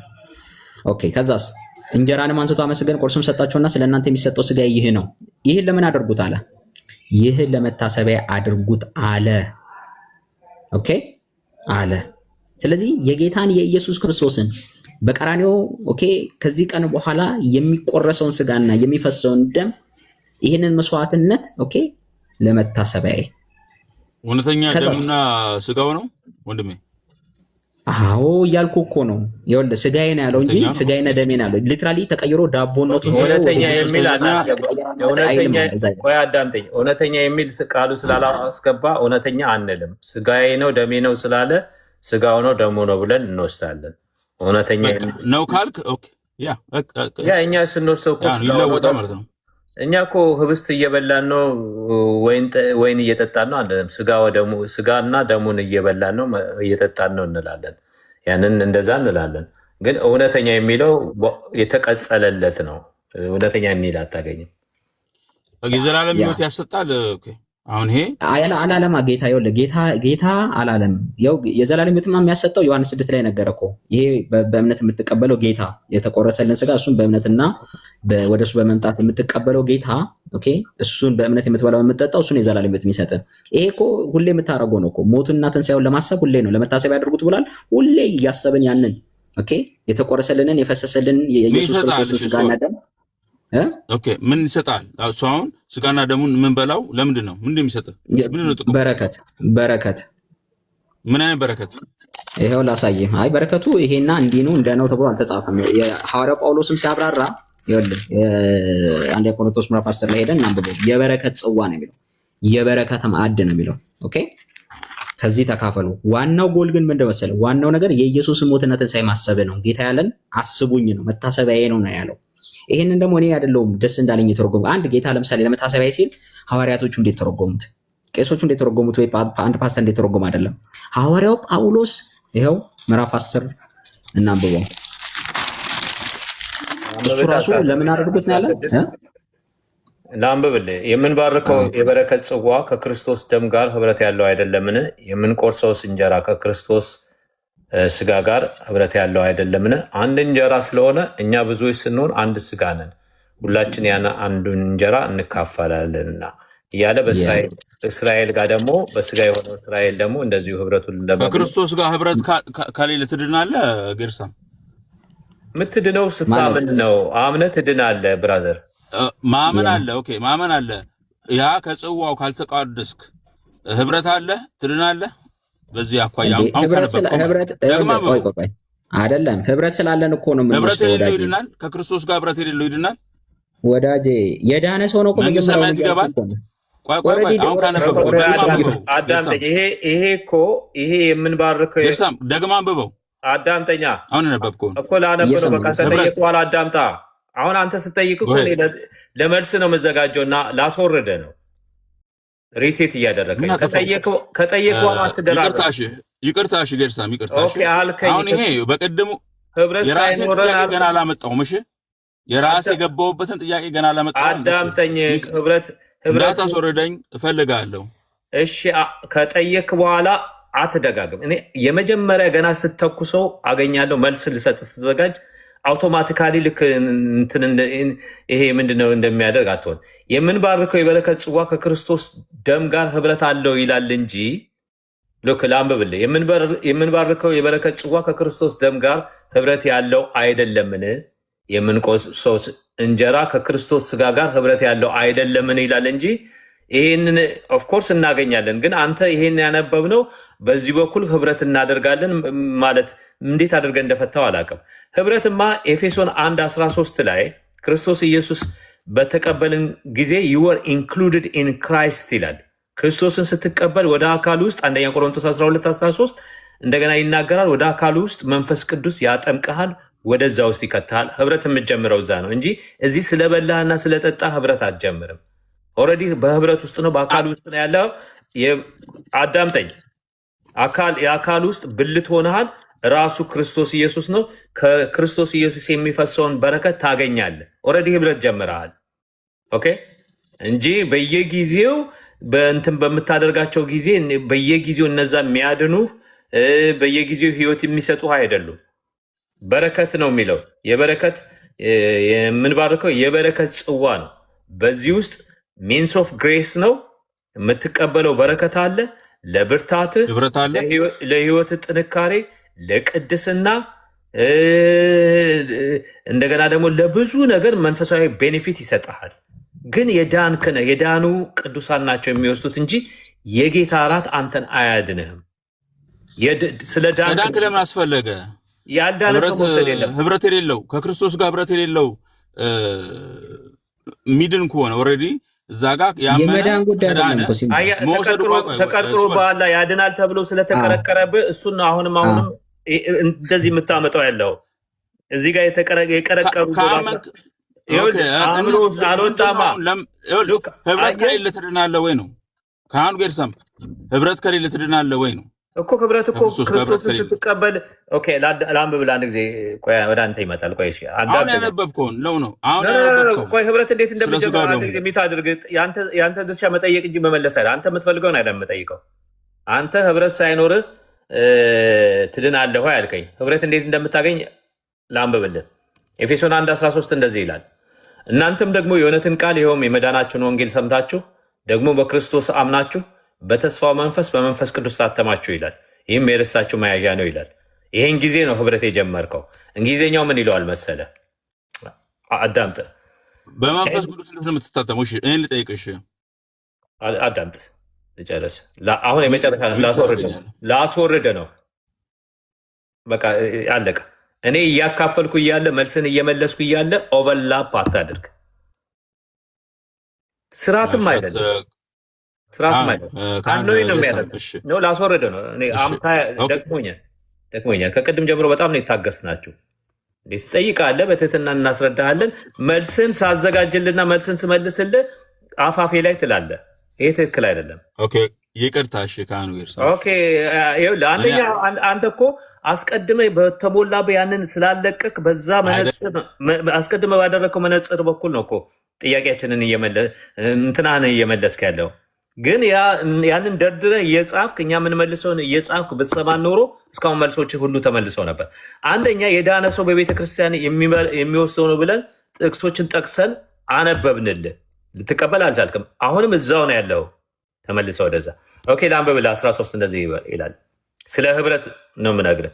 ህብረት የምትጀምርበት እዚህ ጋር ክርስቶስ ኢየሱስ ወንጌሉን ሰምተህ በክርስቶስ ስታምር you were included in Christ ነው የሚለው and you also were included in Christ when you heard the word of truth የወንጌልን ቃል በሰማችሁ ጊዜ ማመንን ያስከትለዋል። ከክርስቶስ አካል ጋር ኢንክሉድድ ሆነ ነበረ፣ ተጨምረ ነበረ ወደ አካል ውስጥ ነው የሚለው and ደግሞ አለ you also were included in Christ when you heard the word of the truth የእውነትን ቃል በሰማችሁ ጊዜ ከክርስቶስ ጋር ኢንክሉድድ ሆነ ነበረ። ህብረት አንተ ያልከው አሁን ህብረት ጀምረ ነበር ይላል። ይቀጥላል፣ እንደዚህ ይላል the gospel of your salvation የሚያድናችሁን ቃል በቃል ነው having believed ስታምኑ you were marked in him with a seal the promised Holy Spirit ይላል። አለቀ። ያንተ ደህንነት ያበቃው እዛ ጋ ነው። ወንጌሉን በሰማችሁ ጊዜ ያንን የእውነትን ቃል የማዳኑን ወንጌል በሰማችሁ ጊዜ በክርስቶስ ባመናችሁ ጊዜ ወደ ክርስቶስ አካል ተጠቃላችሁ ነበረ፣ ወደ ክርስቶስ አካል ተጨምራችሁ ነበር ይላል። እንዴት ነው የምንጨመረው ብራዘር? እነሱ እንደዛ ነው ብለው የሚነግሩ በቅዱሳን መካከል እንዴት ነው የምንጨመረው? ይህን እንደዚህ ያስቀምጠዋል። በደንብ አዳምጠኝ። 13 አንደኛ ቆሮንቶስ 12:13 አይሁድ ብንሆን የግሪክ ሰዎች ብንሆን ባሪያዎች ቢሆን ጨዋዎች ብንሆን እኛ ሁላችን በአንድ መንፈስ አንድ አካል እንሆን ዘንድ ተጠምቀናልና ሁላችንም አንድ መንፈስ ጠጥተናል። በአንድ መንፈስ ተጠምቀናል የሚለው ቃል ስላለ ጌታ ኢየሱስ ክርስቶስ በሐዋርያት ሥራ 1:5 ላይ ከጥቂት ጊዜ በኋላ በመንፈስ ቅዱስ ትጠመቃላችሁ የሚለው ስለማይታወቅ እናንተ ጋር የመንፈስ ቅዱስ ጥምቀት የሚል ቃል ከመጣ ለውሃ ስለሚቀጸልለት ነው የማይገባችሁ። ይሄንም ቆይ አዳምጠኝ። የለም የመንፈስ ቅዱስ ጥምቀት። አሁን ዝም ብለህ አዳምጠኝ፣ አስወርዳለሁ። ለሚ ፊኒሽ ማይ ኮንክሉዥን ልስጠው። ስለዚህ እዚህ ጋር ምን ይላል? አይሁድ ብንሆን የግሪክ ሰዎችን ብንሆን ባሪያዎች ብንሆን ጨዋዎች ብንሆን እኛ ሁላችን በአንድ መንፈስ በመንፈስ ቅዱስ አንድ አካል እንድንሆን ተጠምቀናልና ሁላችንም አንድ መንፈስ ጠጥተናል ይላል። አንድ አካል ትሆናለህ። የማዕዘኑ ራስ ኤፌሶን ላይ እንደሚናገረው ክርስቶስ ኢየሱስ ነው። የክርስቶስ አካል የሚባለው ይሄ ነው። ህብረት ጀምረሃል ማለት ነው። ህብረት ከክርስቶስ ጋር ጀምረሃል። ከቅዱሳን ጋር ደግሞ የቅዱሳን ብልት ሆነሃል። ህንፃ ይለዋል፣ እርሻ ይለዋል። እና የጌታ ራስ በየበላ ቁጥር አይደለም ህብረት ወደ ክርስቶስ አካል የምትጨምረው። ዋንስ ፎርኤቨር ወደ ክርስቶስ አካል በእምነት በመንፈስ ቅዱስ አማካኝነት ተጨምረሃል። ይሄ የጌታ ራት ያመኑ ሰዎች በጥንቃቄ ንስሐ ገብተው እና ሌሎች ቅዱሳንን አክብረው ሌሎች ድሃዎችን ሳይንቁ ከክርስቶስ ጋር ህብረት ለመፍጠር እርስ በርሳቸው ህብረት ለመፍጠር የሚቆርሱት የበረከት ማዕድ ነው። ይሄንን ሳያደርጉ ቢቆርሱ ንስሐ ሳይገቡ ቢቆርሱት የታመሙ የሚቀሰፉ የሚደክሙ ነበሩ። የሚያድን ከሆነ ኃጢአተኛን ካዳነ ሲወስደው ይጨርሰዋል እንጂ ብራዘር የዳነ ሰው የሚወስደው ነው ብራዘር። ይሄ ፌክ ነው የነገሩ። ስለዚህ ከዛሬ ጀምሮ ይሄን ሀሳብን ለውጥ። እሺ እችን ኮንክሉዥን ልስጥና ልወጣ። ቆይ ሲምባ አንዴ እችን ኮንክሉዥን ልስጥና እኔ ልወጣ ስለሆነ ማለት ነው። ሶሪ በጣም እኔም ወደ ማጠቃለያ እየሄድኩ ነው። እኔ አሁን ይኸውልህ በቅድሙ ልጅ የመጣ ጥያቄ ነው ይሄ ጥያቄ የመጣሁት እንጂ የራሴን ጥያቄ ገና አላቀርብም። እሺ ትጠይቀናለህ። የለኝም በቃ አለቀ። ሌላ ጊዜ ትመጣለህ እንዴ? ሌላ ጊዜ ትመጣለህ። ሌላ ጊዜ እንደዚህ አታርግ። ቤትህ ስለሆነ ሚዩት ማድረግ። ቆይ ኮንክሉዥን ልስጥ አንዴ። ቆይ በኋላ ታወራለህ። ቆይ ኮንክሉዥን ልስጥ። ሌላ ጊዜ መከረኝ ብላለህ። ሌላ ጊዜ ቆይ እኔ ልጨርስና ይመክራል። እኔ እኮ አንድ ሰዓት ቆይቻለሁ እዚህ እስራኤል። እሺ እሺ አይ ነው በጣም ሶሪ ስላቆየን፣ ያው አንድ ላይ እንድንማማር ብለን ነው ሲምባን ያቆየ ነው። አም ሶሪ ግን እቺ ልጨርስ። ጌታ ኢየሱስ ክርስቶስ የሰጠውን በሉቃስ 22 እና በማቴዎስ 26 ላይ እንጀራን አመስግኖ ጽዋውን አመስግኖ ሰጥቶ ስጋዬና ደሜን ውሰዱ ይህን ለመታሰቢያ አድርጉት ያለውን እኛ ለመታሰቢያ ነው ብለን ያለውን ጌታ ኢየሱስ ክርስቶስ እኛ ኮንሲስተንት ነን ከሐዋርያቶቹ ጋር። ይኸው ሐዋርያ ጳውሎስ ያብራራው እንደዚህ ይላል፣ ለእናንተ ደግሞ አሳልፌ የሰጠሁትን እኔ ከጌታ ተቀብያለሁና። የሉቃስ ምንድነው ይሄ? የአንደኛ ቆሮንቶስ ምዕራፍ 11 ቁጥር 23 ጀምሮ ለእናንተ አሳልፌ የሰጠሁትን እኔም ከጌታ ተቀብያለሁና ጌታ ኢየሱስ አልፎ በተሰጠባት በዛች ሌሊት እንጀራን አንስቶ አመሰገነ። ኦኬ ከዛስ ቆርሶ መንካችሁ ብሉ፣ ይህ ስለእናንተ የሚሆን ስጋዬ ነው፣ ይህን ለመታሰቢያ ምን በሉት አድርጉት። አየው በትክክል ነው ኮት የሚያደርገው ጳውሎስ። ጌታ ያለውን ነው ቃል በቃል የሚያመጣው። ከዛስ እንደዚሁ ከራት በኋላ ጽዋውን ደግሞ አንስቶ ይህን ጽዋ በደሜ የሚሆን አዲስ ኪዳን ነው። ልጨርስ ለምኛ ያለው አታቋርጥ ብዬ እባክህን ልጨርስ። እያነበበ እኮ ነው። እሺ እያስረዳ እያነበበ ቅድም እኮ ምለምን እኔንም እኮ እንትን ኦፍ ያረከኝ እኮ በዚህ ሲያነብ ሙሉውን መጽሐፍ ነው የሚያነበው። እሺ ታዲያ ሀሳቡ አላለቀማ። ስጋውን ብቻ አንብበን ደሙ ጋር ለምን እንቆማለን? ደሙንም እንጨርስ እንጂ። ጽዋውንም አንስቶ እንካችሁ በደም የሚሆን አዲስ ኪዳን ነው። ኦኬ በጠጣችሁት ጊዜ ሁሉ ይህ ለመታሰቢያ አድርጉት አለ። ይህ እንጀራ በበላችሁ ጊዜ ሁሉ መታሰቢያ ማለት ምን ማለት ነው እያልክ ጥያቄ ይመለስልሃል እዚሁ። ይህን እንጀራ በበላችሁ ጊዜ ሁሉ ይህንንም ጽዋ በጠጣችሁ ጊዜ ሁሉ ጌታ እስኪመጣ ድረስ ሞቱን ትናገራላችሁና። ኦኬ this is ጌታ ያለው ሞቴንና ትንሣኤን አስቡት ለመታሰቢያ ያድርጉት አለ። ሐዋርያው ጳውሎስም አብራራ። ቄሱና መርጌታ ያለህን እሱን ይዘህ እዛው ችክል ብለህ አትቅር ወዳጄ። የዮሐንስ ወንጌል ምዕራፍ 6 ላይ ያለው ሐሳብ ከዚህ ጋር ግንኙነት የለውም። ኦኬ ያ በእምነት ወደሱ ወደ መምጣት አምነ የመብላትና በሱ አምነ የመጠጣትና የመርካት ያለመራብ ጉዳይ ነው ጌታ ያወራው እዛ ጋር።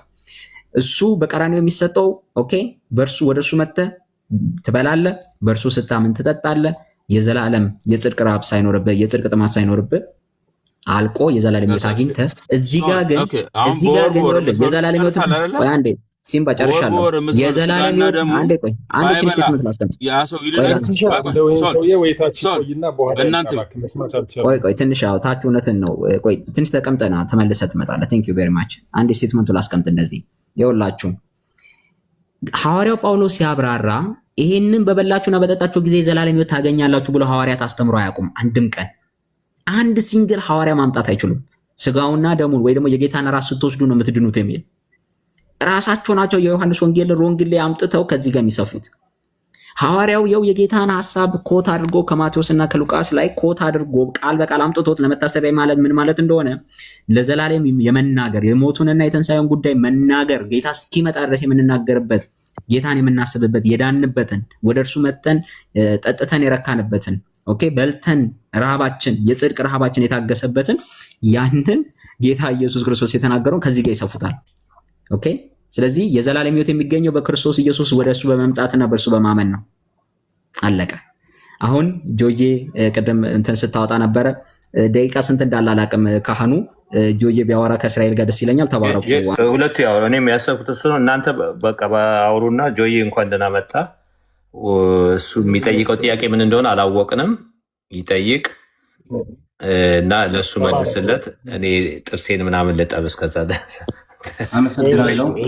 እጅን ብቻ ልበል። እስራኤል አንድ ጊዜ እነሱ ባሉት ላይ አንድ ነገር ብቻ ማለት ነው። ቀጥላ ሀሳብ ስትና ቆይ አንድ እስራኤል ስለ ትዕግስት ታንኪ ሶ ማች ጆ ያስተናግዳል። የሪፍሌክሽኒስት ቀጥል ጆ።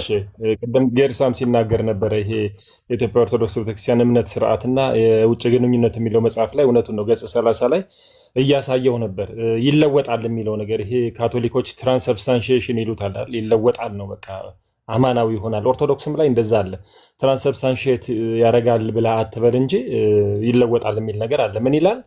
ቄሱ በቅዳሴ ጊዜ ህብስቱን በጻሕል ወይም በጽዋ አድርጎ እየባረከ ጸሎት ቅዳሴውን ሲያደርስበት ህብስቱ ተለውጦ አማናዊ ስጋ ወይም እግዚአብሔር ወልደ እግዚአብሔር ወይኑ ተለውጦ አማናዊ ደመ ወልደ እግዚአብሔር ይሆናል ይላል። ይለወጣል፣ አማናዊ ይሆናል።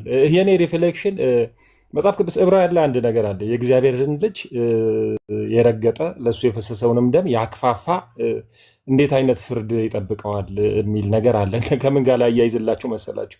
አሁን ስጋና ደሙን እንዴት እንደሚያክፋፉ ሲስተማቲካሊ ላሳያችሁ ፈልጌ ነው። ማቴዎስ 15 ላይ አንድ የሚለው ነገር አለ። ወደ ሆድ የሚገባ አያረክስም፣ ከሆድ የሚወጣ ግን እሱ ነው የሚያረክሰው ይላል። ያ ወደ ሆድ የሚገባው ምን እዳሪ ሆኖ ይወጣል ይላል መጽሐፍ ቅዱስ።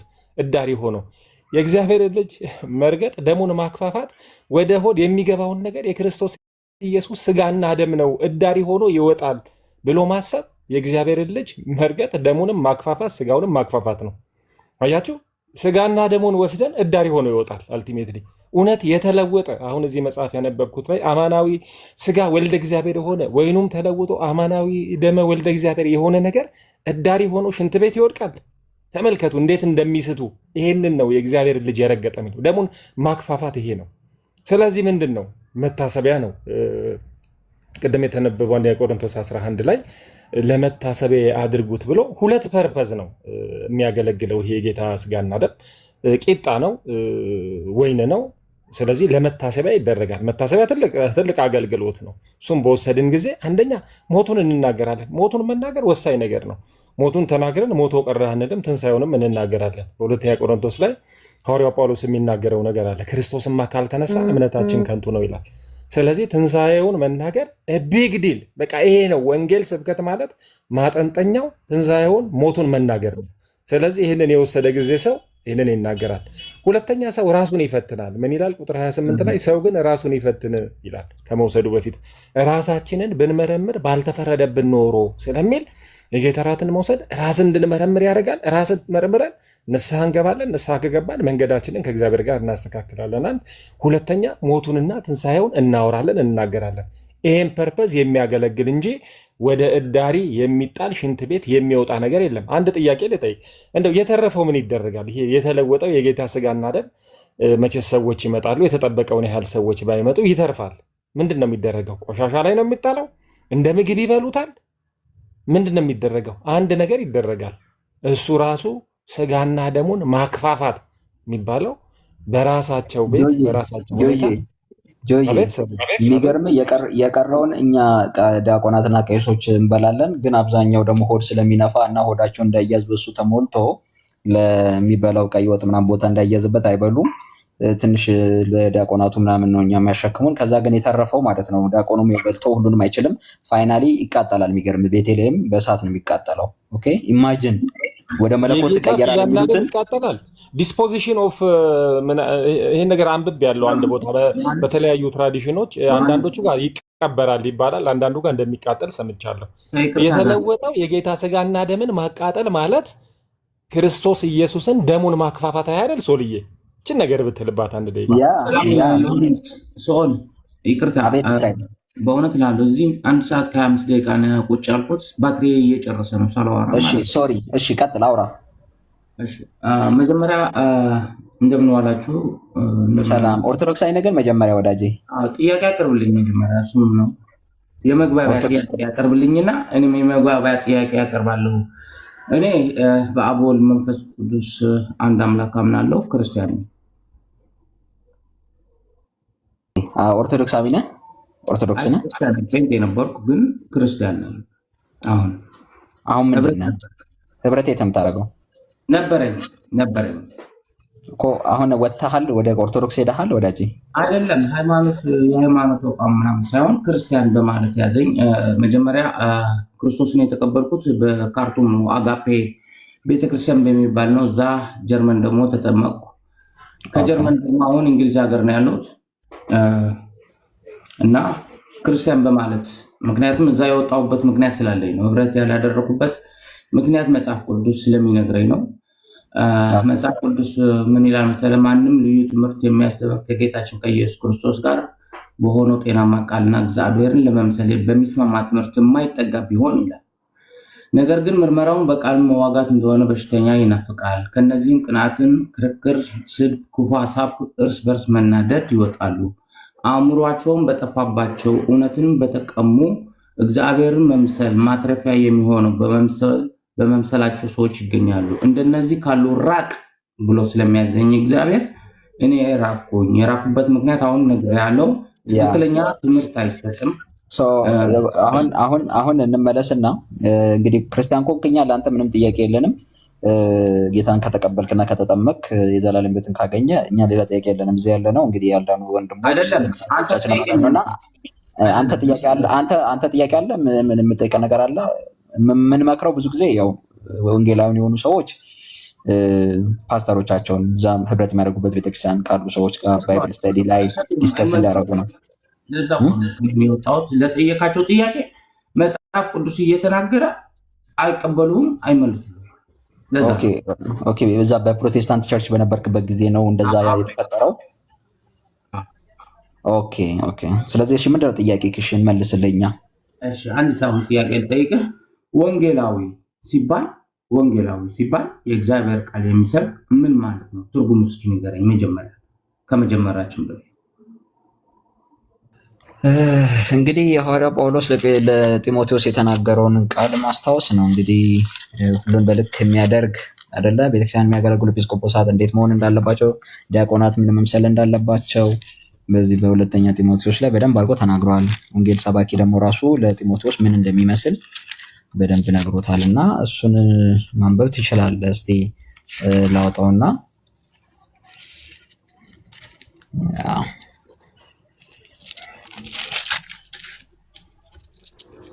ተሰሎንቄ እሺ፣ ጢሞቴዎስ እሺ፣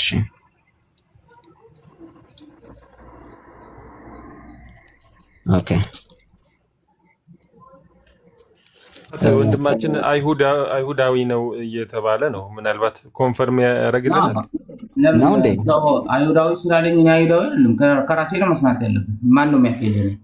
እኔ ክርስቲያን ነኝ አልኩ። ከኔ በላይ መስማት ከፈለኩ እኔ የመስማት ክርስቲያን ነኝ። ማንም ኤጲስቆጶስነትን ይላል እዚህ አንደኛ ጢሞቴዎስ ምዕራፍ 3 ቁጥር 1 ላይ ነው ማነበልን።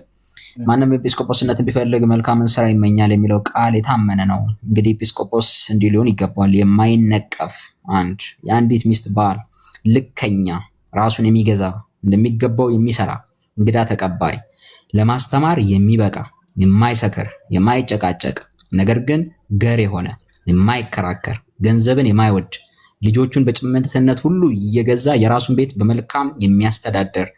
ኦኬ ይሄ ነው። በጣም ጥሩ አመሰግናለሁ ሶልዬ። ወንጌላዊ ማለት ትክክል ነው። የማይከራከር፣ የማይጨቃጨቅ፣ ብዙ ከማውራት የመስማት ችሎታ ያለው፣ ለተጠየቀው ጥያቄ የሚመልስ። ምክንያቱም አስተማሪ ነው አይደል? ወንጌል የሃይማኖት በሃይማኖት ደረጃ በመጽሐፍ ቅዱስ ወይ በእግዚአብሔር ቃል ለተጠየቀው ጥያቄ ምላሽ የሚሰጥ ማለት ነው እንጂ ለምን ጠየቀኝ ተብሎ የሚያወጣ ከሆነ ወንጌላዊ አይደለም። ስለዚህ ወዳጄ ተመልሶላል አይደለ? ወንጌላዊ መምሰል እንዳለበት። ስለዚህ እኛ ይሄን ነው የምናውቀው። አንተ የገጠመ ሰው ግን እንደዚህ አይነት ካልሆነ ከሱ መራቅ ትችላለህ፣ መብት ነው። እንዲህ አይነት ኳሊፊኬሽን ያለው ኦኬ፣ በዚህ አይነት መጽሐፍ ቅዱሳዊ እውነት የተፈተነ መልካም የሆነ ጥሩ። አሁን ሶልዬ አመሰግናለሁ፣ ተመልሰልኛል። አሁን ጥያቄ አለ። ወንጌላዊ አንተ እስኪ ጥያቄ አለ። ፈቃደኛ ነህ? አሎ ጠይቅ። አሁን ዴፊኒሽኑ ይቆይና ወንጌላዊ አሁን በቸርች የተሾመ ወንጌላዊ ላይሆን ይችላል። በቃ ወንጌልን የሚናገር ሁሉ አማኞች ሁሉ ካህናት ናቸው ስለሚል የክርስቶስን በጎ ወታደሮች በመሆናችን ወንጌላዊ ልንሆን እንችላለን። ሁላችንም ግን የምንችለውን እንመልሳለን ጠይቀን። አሁን እኔ ጴንጤ በሙሉ ወንጌል ነው በኤርትራ ቸርች የተጠመቁት። ማህበርም ከነሱ ጋር ነው የነበረ። በዛ ወንጌል ላይ ሲሰብኩ የነበረ ስህተት አለ። አሁን ለምሳሌ ክርስቶስ ለዓለም ነው የሞተው ይላል። ክርስቶስ ለዓለም እንደሞተ ነው የሚያስተምሩት። ማንኛውም ሰው በክርስቶስ ለዓለም እንደሞተ ይናገራል። መጽሐፍ ቅዱስ የሚለው ሌላ ነው። በሁለተኛ በአዲስ ኪዳን ሕግ የለም ይላል። በኢየሱስ ክርስቶስ ካመንክ በኋላ በአዲስ ኪዳን ሕግ የለም ይላሉ። ሶስተኛ ደግሞ የእስራኤል ሕዝብ ተክዷል። የእስራኤል ሕዝብ ባለቤትነት እና መብቱ ለሌላ ለጠላት አሳልፈው ሰጥተዋል። መጽሐፍ ቅዱስ ይናገራል። እና አሁን እዚህ ላይ እኔ የሆነ ነገር ስናገር የእስራኤል ባለቤትነት ከተካደ የእግዚአብሔር ስምና ማደሪያ በሰማይ የሚኖሩ አባቶች ብቻ መቼም እግዚአብሔር የሕያው አምላክ ነው። የአብርሃም አምላክ፣ የይስሐቅ አምላክ፣ የያዕቆብ አምላክ፣ የሴም አምላክ ማለት ነው። ስለዚህ የእሱ ማደሪያና በሰማይ የሚያድሩ አባቶች ስም እየተሰደበ ነው። እስኪ አሁን አንተ ከእንትን ወጣ፣ ከቶፒካችን ወጣ እኮ አይደለም። አይ ቆይ ታችን የእስራኤል ጉዳይ መጽሐፍ ቅዱስ ላይ ሌላ ጊዜ ዲል እናደርገዋለን። ከባድ ነው። እንዴ የሮሜ መልእክትን እኮ እኛ ምዕራፍ አሁን እንደውም ሮሜ በአጠቃላይ ቢዘጋ ይሻላል። ተባረኩ። የሰው የሚድነው በክርስቶስ ኢየሱስ በማመን ነው። በክርስቶስ ኢየሱስ ሞትና ትንሣኤ አምነው የዳኑ ሰዎች የሚወስዱት የጌታ እራት አለ ኦኬ፣ እንጂ የጌታ እራት የሚወስዱ ሰዎች አይደለም የሚድኑት። የዳኑ ሰዎች የጌታ እራትን ይወስዳሉ። የኢየሱስ ስጋና ደም ይካፈላሉ። ከበረከት ጽዋና ከበረከት ማዕድ ይካፈላሉ። ኦኬ፣ ዳግም ሲመጣ ጌታችን ኢየሱስ ክርስቶስ በክርስቶስ ኢየሱስ ሞትና ትንሣኤ ያመኑና ስማቸው በሕይወት መዝገብ ላይ የተጻፉ ሰዎች ወደ ዘላለም መንግስት ይገባሉ። ኦኬ፣ በራእይ መጽሐፍ ምዕራፍ 21 22 መሰረት ማለት ነው። በሕይወት መዝገብ ላይ የተገኘው ሁሉ ወደ መንግስቱ ይገባሉ።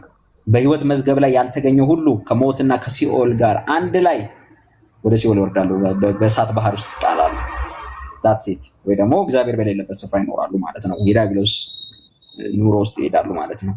ስለዚህ እኛ የጌታ መምጣት ስናስብ ክርስቲያኖች እንደምንድን የእግዚአብሔር መንግስት እንደምንወርስ ጌታ እንደሚያከብረን ነው የምናስበው፣ ምናምነው፣ እንደዛ ነው ተስፋ የምናደርገው። ወዳጆቻችን፣ ወንድሞቻችን፣ እህቶቻችን፣ አባቶቻችን፣ እናቶቻችን ኦርቶዶክሳውያን ግን አቤት የዛን ጊዜ ኢየሱስ ሲመጣ ትልቁን ትንሹም መግቢያውን ሲያጣ ብለው ይጨነቃሉ። እባካችሁን እረፉ። እናቶቻችን፣ አባቶቻችን፣ ወንድሞች፣ እህቶቻችን በጌታ ፍቅር ለምናችሁ። ምንም መግቢያና ለምን ይጠፋችኋል? መግቢያው ለምን ይጠፋችኋል? ቅድም መግቢያ ላይ ስዘምሮ ነበረ።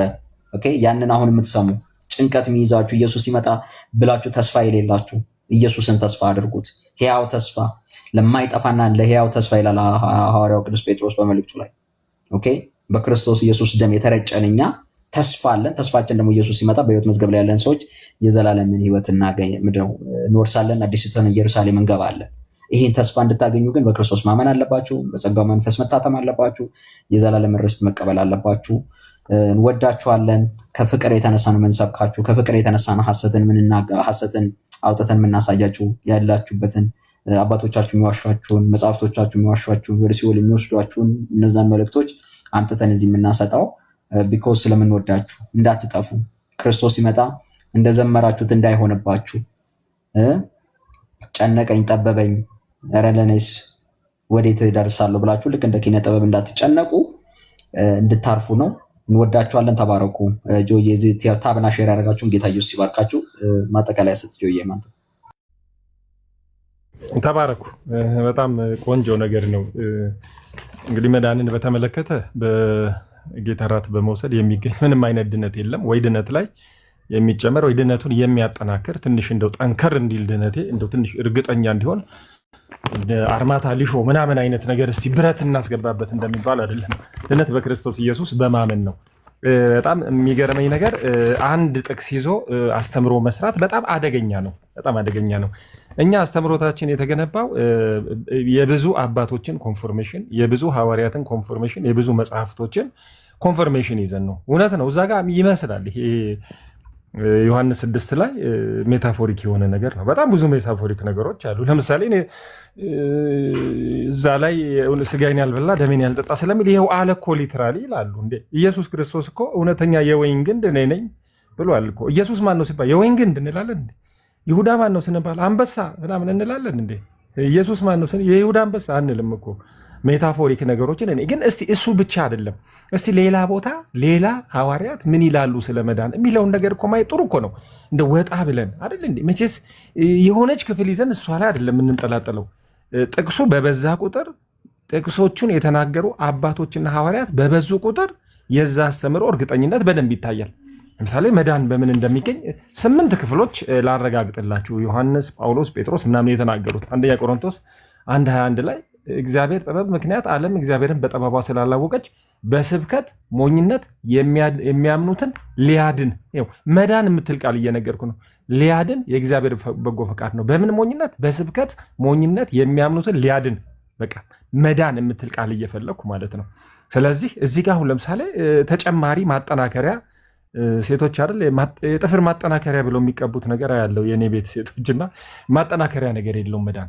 ኤፌሶን 2:8 ላይ ጸጋው በእምነት አድኗቸዋል። እቺ መዳን የምትለው ጋር ይህም የእግዚአብሔር ስጦታ ነው እንጂ ከእናንተ አይደለም። ስለዚህ ምንድነው የሚያድነው? ጸጋው በእምነት የጌታ እራት የሚል ነገር ይታያቸዋል። ምናልባት ዋሽቼ ከሆነ ሌላ ሰውም ያንብበው። ኤፌሶን 2:8 ሮሜ 10:9 ላይ ኢየሱስ ክርስቶስ ጌታ እንደሆነ በአፍ ብትመሰክር እግዚአብሔርም ከሙታን እንዳስነሳው በልብ ብታመን ትድናለህ። መዳን ትድናለህ። ስለዚህ የሚያድነው እዚህ ጋር የሚነገር ሌላ ነው። ማነው? ጳውሎስ ነው የሚለን እስካሁን ድረስ። እነ ዮሐንስም የሚሉት ነገር አላቸው። ዮሐንስ 6:40 ላይ እንደው ምናልባት ጳውሎስ ትንሽ እንደው እንትን ብሎ ቢሆን እስቲ ዮሐንስ ምን ይላል? ሐዋርያት ሥራ ነው ዮሐንስ እንመጣበታለሁ። ሐዋርያት ሥራ 4:12 ጳውሎስ ምን አለ? መዳን መሌላ በማንም የለም እንድንበዘን ከሰማይ የተሰጠን ሌላ ስም መዳን በሌላ በማንም የለም ክርስቶስ ኢየሱስና ትንሽ ደግሞ የጌታ እራትን ደግሞ ብንወስድ አይልም። መዳን ሌላም መዳን ሁለተኛ ተሰሎንቄ 2:13 እግዚአብሔር በመንፈስ መቀደስ እውነትንም በማመን ለመዳን እንደ በኩራት መርጧቸዋል። ለመዳን በምን? በመንፈስ መቀደስ እውነትንም በማመን። እውነት ማን ነው? ክርስቶስ ነው። ክርስቶስን በማመን መዳን በእምነት የምንለው ለዚህ ነው። ብዙ ጥቅሶችና ብዙ ሐዋርያትን ይዘን ነው። አንደኛ ጢሞቴዎስ 4:10 ሰው ሁሉ ይልቁንም የሚያምኑትን በሚያድን በሕያው አምላክ ተስፋ ስለምናደርግ የሚያምኑትን በሚያድን እኔ አስፈላጊ አይደለም። ቅድም ጥቅሙን ተናግሬያለሁ። የጌታ እራት በዋናነት ለምን እንደሚያገለግል ተናግሬያለሁ። ሞቱን ትንሣኤውን ለመናገር ይሄ ደግሞ በጣም ኢምፖርታንት ነገር ነው።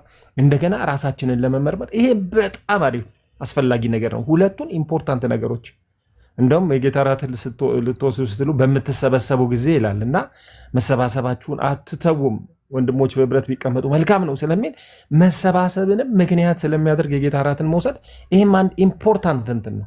ስለዚህ ያንን በምንወስድ ጊዜ ዋና የሆነውን የጌታ ሞትና ትንሣኤ ጳውሎስ ዋና ያለው በሁለተኛ ቆሮንቶስ እሱን ሐሳብ የምንፈጽምበት ነው። አንድ ልጨምር፣ ሉቃስ 8:12 ከዚህም በኋላ ዲያብሎስ ይመጣል፣ አምነውም እንዳይድኑ ቃሉን ከልባቸው ይወስዳል፣ ተጠምቀውም እንዳይድኑ የጌታ እራትን ወስደውም እንዳይድኑ ይላል። አልወጣውም። ሉቃስ ሲጽፍ አምነውም እንዳይድኑ ቃሉን ከልባቸው ይወስዳል። ድነት የሚጠፋው ከልብ ቃል ሲወሰድ ነው። እንዳታምን የሚያደርግ እንዳትድን የሚያደርግ አያቸው። ሐዋርያት ሥራ 16:31 ላይ በጌታ በኢየሱስ ክርስቶስ እመን አንተና ቤተሰቦች ትድናላችሁ አለው ያንን የእስረኞች ጠባቂ። አይ በእምነት ትድናለህ ይዘላል። 8 ጥቅስ ነግሬያችኋለሁ መዳን በእምነት እንደሆነ። እኔ አሁን እምነት ላይ ነው በጣም እምነትን ዝቅ የሚያደርጉት የመጨረሻ የምለው ወንድሞቻችን። ይኸው እምነት ዝም ብሎ ነገር አለ። በቃ እኔ አምኛለሁ እኮ አይደለም የምንለው። አንደኛ ከእምነት በፊት ብዙ የውሳኔ ነገሮች አሉ። በጣም ቃሉን መስማት ማውጣት ማውረድ አለ። ከዛ ውሳኔ አለ። ባመንን ጊዜ ግን ቃል ኪዳን በምንገባ ጊዜ ግን ፓስት አለ፣ ፕሬዘንት አለ። ፓስት ምንድን ነው? ኃጢአተኛ ነን ብለን አድሚት እናደርጋለን። ኃጢአቱን የሚሸሽግ አይለማም ስለሚል በመጀመሪያ የሚያምን ሰው እኔ ኃጢአተኛ ነኝ፣ ቶታል ዲፕራይቪቲ የሚሉት በሌላኛው እንትን ያሉ ሰዎች ቶታሊ ዲፕራይቭድ ነኝ፣ ኃጢአተኛ ነኝ፣ ምንም እኔ አቅም የለኝም፣ ኃጢአት ስሰራ ነበረ አምናለሁ ሲል እግዚአብሔር ደስ ይለዋል፣ ልቡ ይከፈታል። ከዛ በኋላ የክርስቶስን የእግዚአብሔር ልጅነት እናምናለን፣ እንቀበላለን። ያው አምኖ መቀበል ብቻ አይደለም፣ ለሱ ለመገዛት እንወስናለን። መንገዳችንን ቀኝ ኋላ ዙር ምናምን ብለን ዞረን እሱን መከተል እንጀምራለን።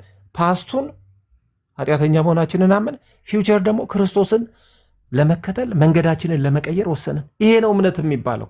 በዚሁ ስንንቀሳቀስ የእግዚአብሔር መንፈስ በእኛ ይሆናል። ይኸው ንስሐ እንዳትገቡ ክርስቶስን እንዳትከተሉ ሴጣን የሚያመጣው ነገር አለ። ይሄ ያድናል መንፈሳዊ የሚመስል አይደለም። ስለዚህ እምነት ማለት ይሄ ነው። በዚህ እምነት ሰው የዘላለም ሕይወት ያገኛል። ይሄንን ያደረገ ሰው የጌታ እራትን ይወስዳል። ቅድም ላልኳቸው ፐርፐዞች አብሮ ለመቀመጥ፣ ሞቱን ለመናገር፣ ራስን ለመመርመር፣ እንደገና ደግሞ ጥምቀት ሲጠመቅ ክርስቶስ ኢየሱስን የእግዚአብሔር ልጅ እንደሆነ በሰዎችና በእግዚአብሔር ፊት የሚመሰክርልኝ እኔ መሰክርለታለሁ እንዳለ በሰዎች ፊት ስንመሰክር ልክ ባለትዳሮች ሌላውን ነገር እኮ ጨርሰው ልክ በአደባባይ ተጋብተናል ብለው ቀለበት አድርገው ቃል ኪዳን እንደሚገቡት ለሰዎች እንደሚያሳዩት ለሰዎች በእግዚአብሔር ፊት የውስጥ እምነታችንን ማኒፌስቴሽን ኦፍ ኢነር ፌዝ አውተርሊ ይሉታል። የውስጥ እምነታችንን በውጭ የማሳያችን ጉዳይ ነው። እምነትን የሚተካከል የሚያድን ምንም ነገር የለም ለማለት ነው። ጌርሳም እየተባረክ ይህን እንትን ስለከፈትክ ተባረኩልኝ ሁላችሁ። አሜን። ጆይ ጌታ ኢየሱስ አብዝቶ ይባርክን።